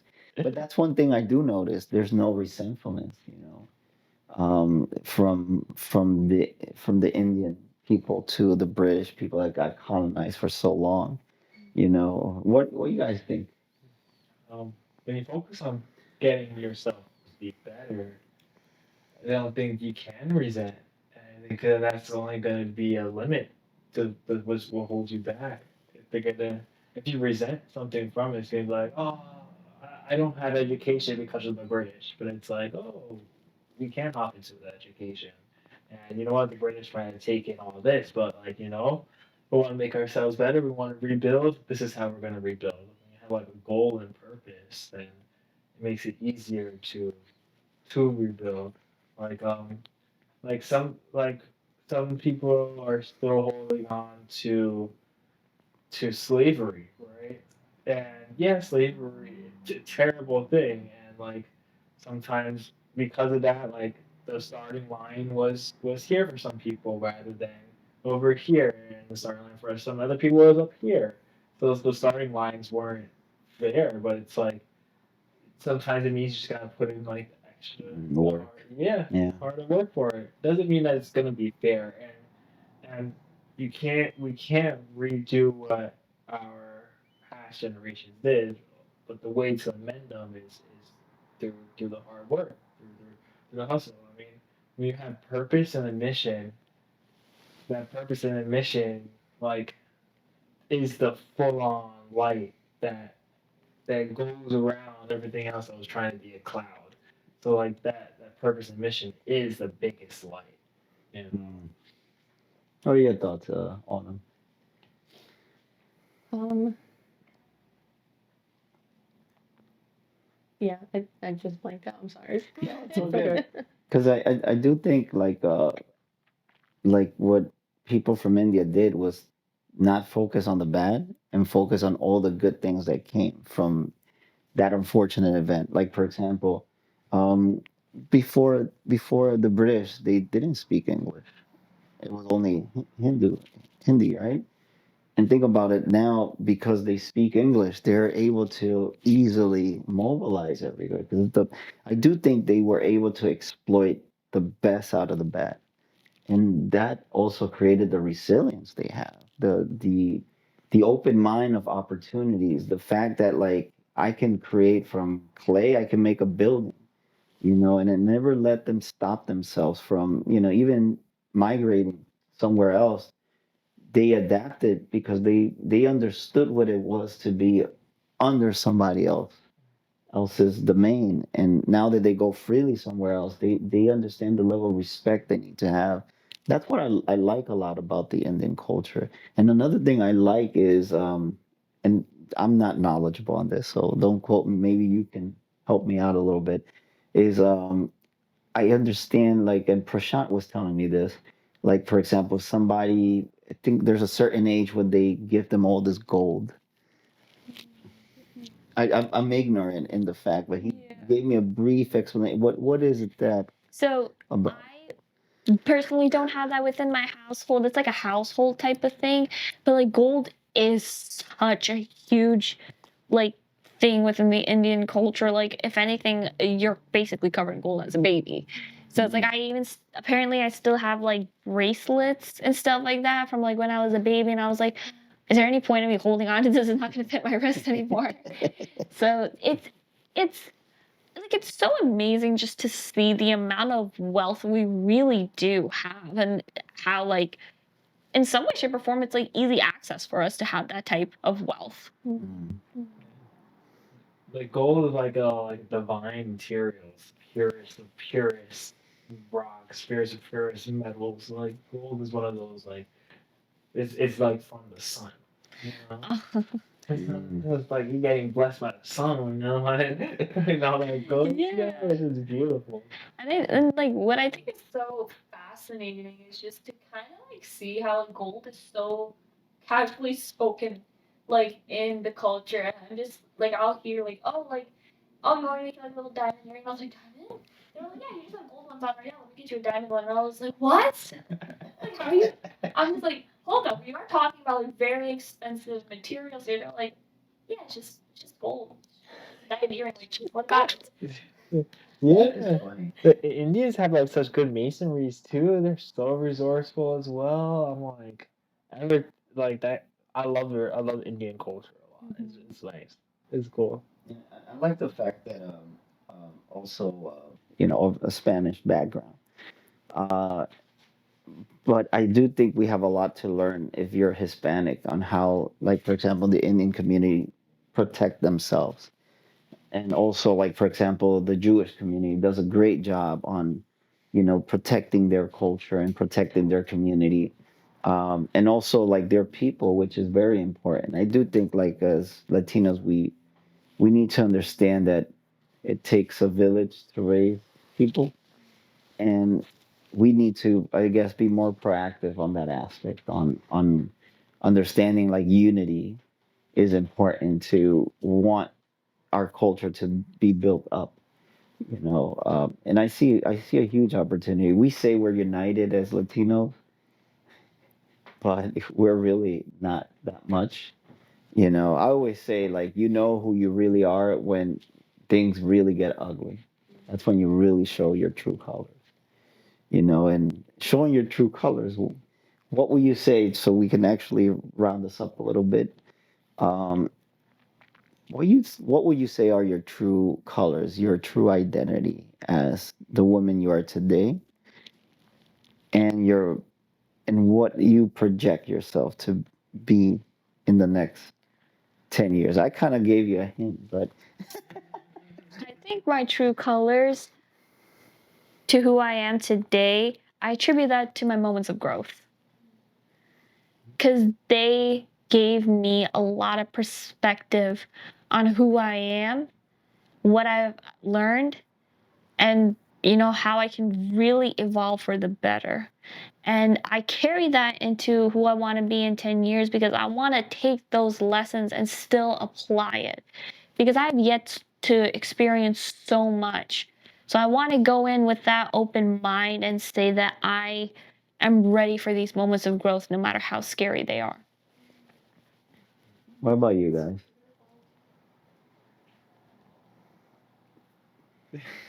Fine. Okay. It's like dodgeball here. I know, right? We're like,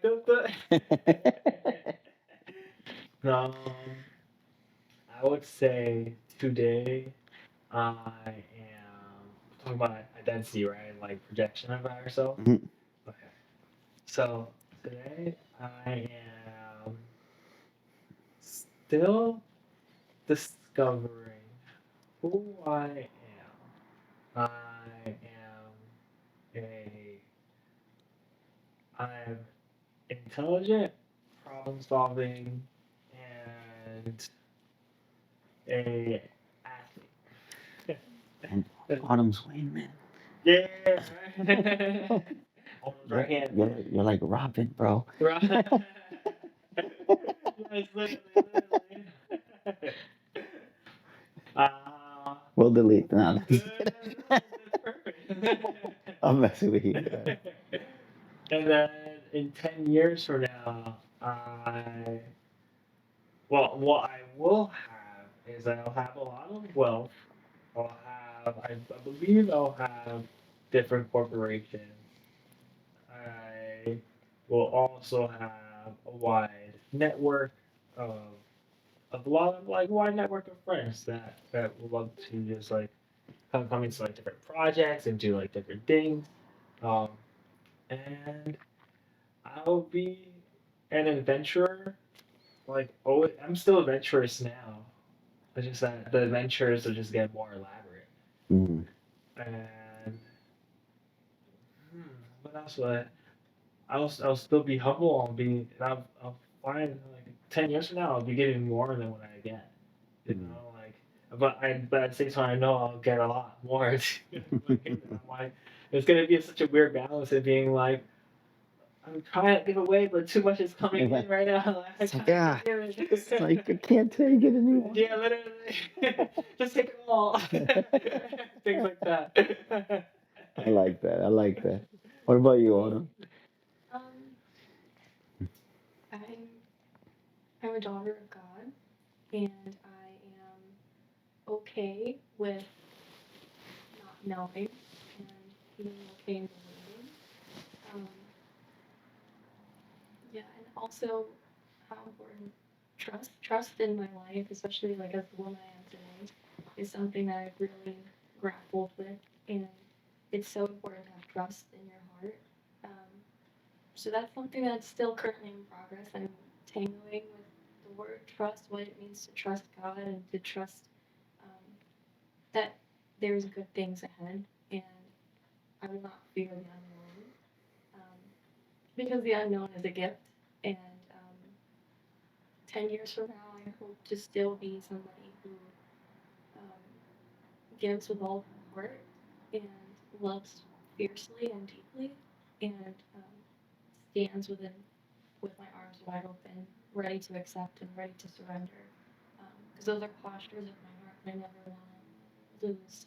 Um, and the posture of love. Mm. Damn, I'm left. It's interesting to hear like your thoughts and me being a different generation. Obviously, my thoughts are more about like, yeah, when am I retiring? I'm just Could be at the beach with the Muay Thai. It's like yeah, it's like relax. And I'm more in tune with I just want to be a better servant in everything.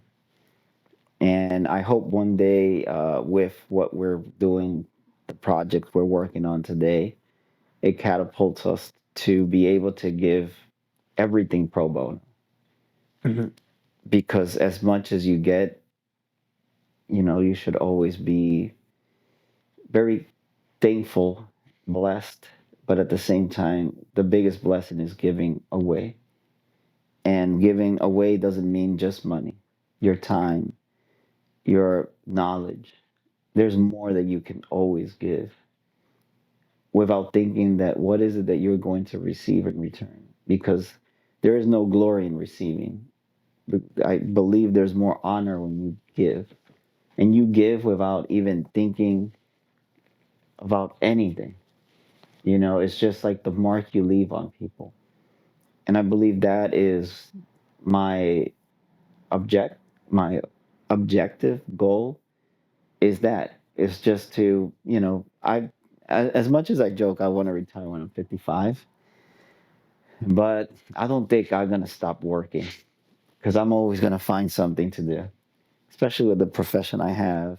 And I love writing, and as you can see, I love being in tune with other generations that are younger than me. I love to learn, and I also love to be helpful, because a person with experience has a responsibility of guiding the youth and guiding them so they can make not less mistakes, but they're able to learn and adapt faster. You're going to make your mistakes, make them, be proud of them too. Don't be like, oh my God, I'm so bad. No, it's like, good, you learn from it. Let me help you learn it faster so you can keep moving forward faster than I move. So I believe that's where my head is focused on right now. It's like be a better servant. And I don't know how to be a better servant. I believe that what I'm doing today is good enough, but I know it's not good enough. I know it could be done in a better way.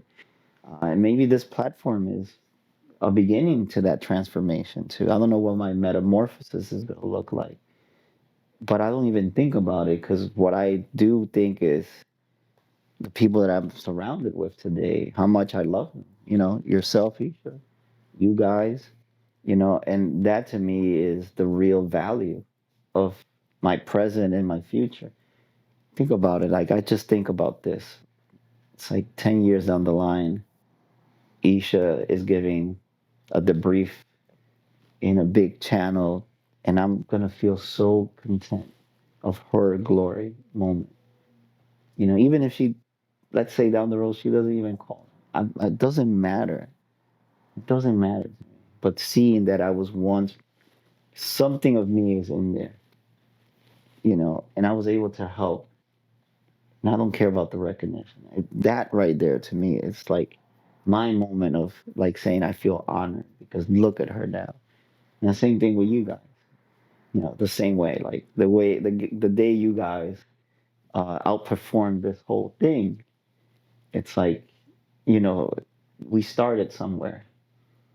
We didn't need to have all the greatest technology to be great. We were great already before we even started. We just needed to showcase it to the world. So to me, that's where I project myself in the next 10 years. Is like being a better servant to myself too. Working out a lot lately because my back is good enough to withstand the lifting weights and working out. So I'm very conscious that I have to, within this year, go back to my normal weight. It's important because of my health. If I want to be around the next 10 years, I need to control that as well. So we got this, guys. We got this. You saw the healthy meal today. You can't, weight is all about what you eat.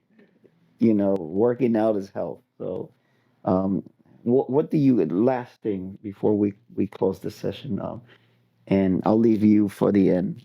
You'll be the closing moment. what do you guys learn in today's episode? Can I go? Yeah, go for it. Yeah. Um, Isha taught me how to have a mind of steel. Thanks. And to be resilient. And just from like observing the way that you're speaking about yourself and your experiences, it is so important. Like the words that we speak out, but also to put it into ourselves and to build ourselves up. Um, you are a rock star, and I'm so happy that you came on today and I got to meet you. I just wanted to thank you for your story. I really value it and I appreciate it. Yeah, I don't take it for granted, and I think it's very brave and vulnerable of you to come on here and share the wisdom that you've learned so far and what makes you you. So thank you for that. That's also what I've learned. You're awesome. I learned that developing relations in a team is important, even in the military. It's not just about always taking orders, it's about getting your team to fulfill who they are and finding themselves. Um, as well, I also found in this conversation like you have to find yourself. Like if I really dig in and do some self work and accountability is one of those big parts of of self work.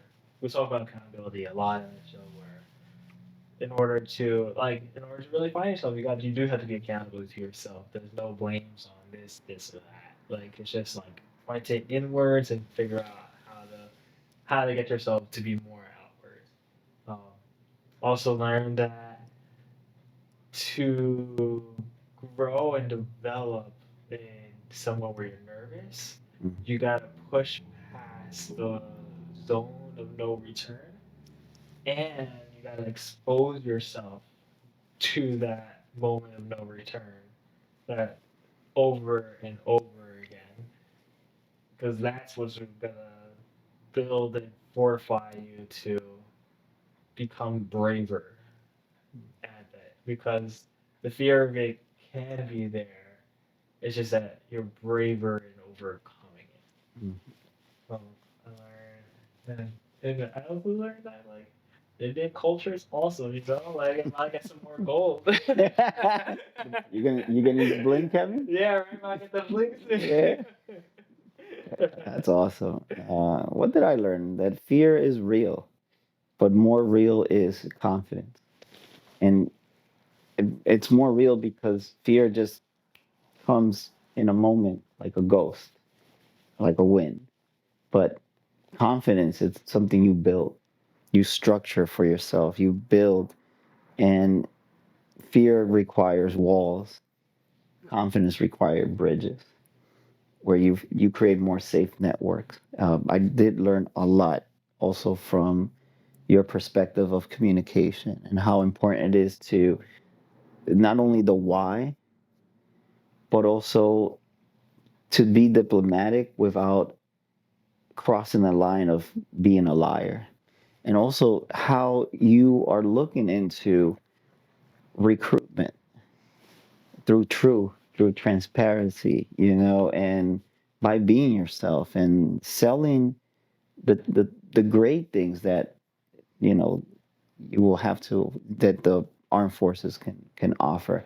Your journey, your journey of like never being perhaps in anything close to ROTC, and suddenly you were in there, and then you were like, I need to pass this, the determination. And I believe that's probably your strongest. You're suited with a lot of resilience, and that creates a huge like so much bravery in you. And what I love about the Indian culture that I learned from you is also the fact that there's no shame on the culture. You guys feel very proud about it, and there's no resentfulness against the British.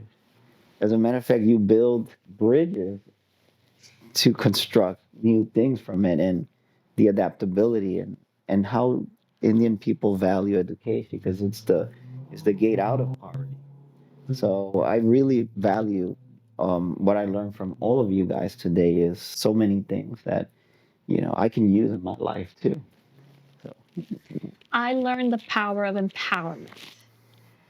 And that empowerment truly comes down to empowering yourself and believing in yourself, because you can have a bunch of people say that they believe in you, but the real power comes in believing in yourself. And once you do that, everything just starts to make a lot more sense. It becomes easier, even though it gets trickier. It only gets easier because you now have the belief in yourself that you can do this.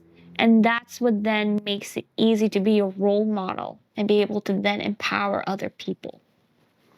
I love it. Be a role model out there, guys. Remember that leadership starts somewhere, and Isha started somewhere, and she is the lieutenant she always envisioned to be. But what the future has for her is a beautiful, unknown place that one day we will be proud to say we had her here first. So thank you, and we'll see you next time. Exist. I'm trying to coexist. Exist. Yeah, I'm trying to coexist. Exist. I'm trying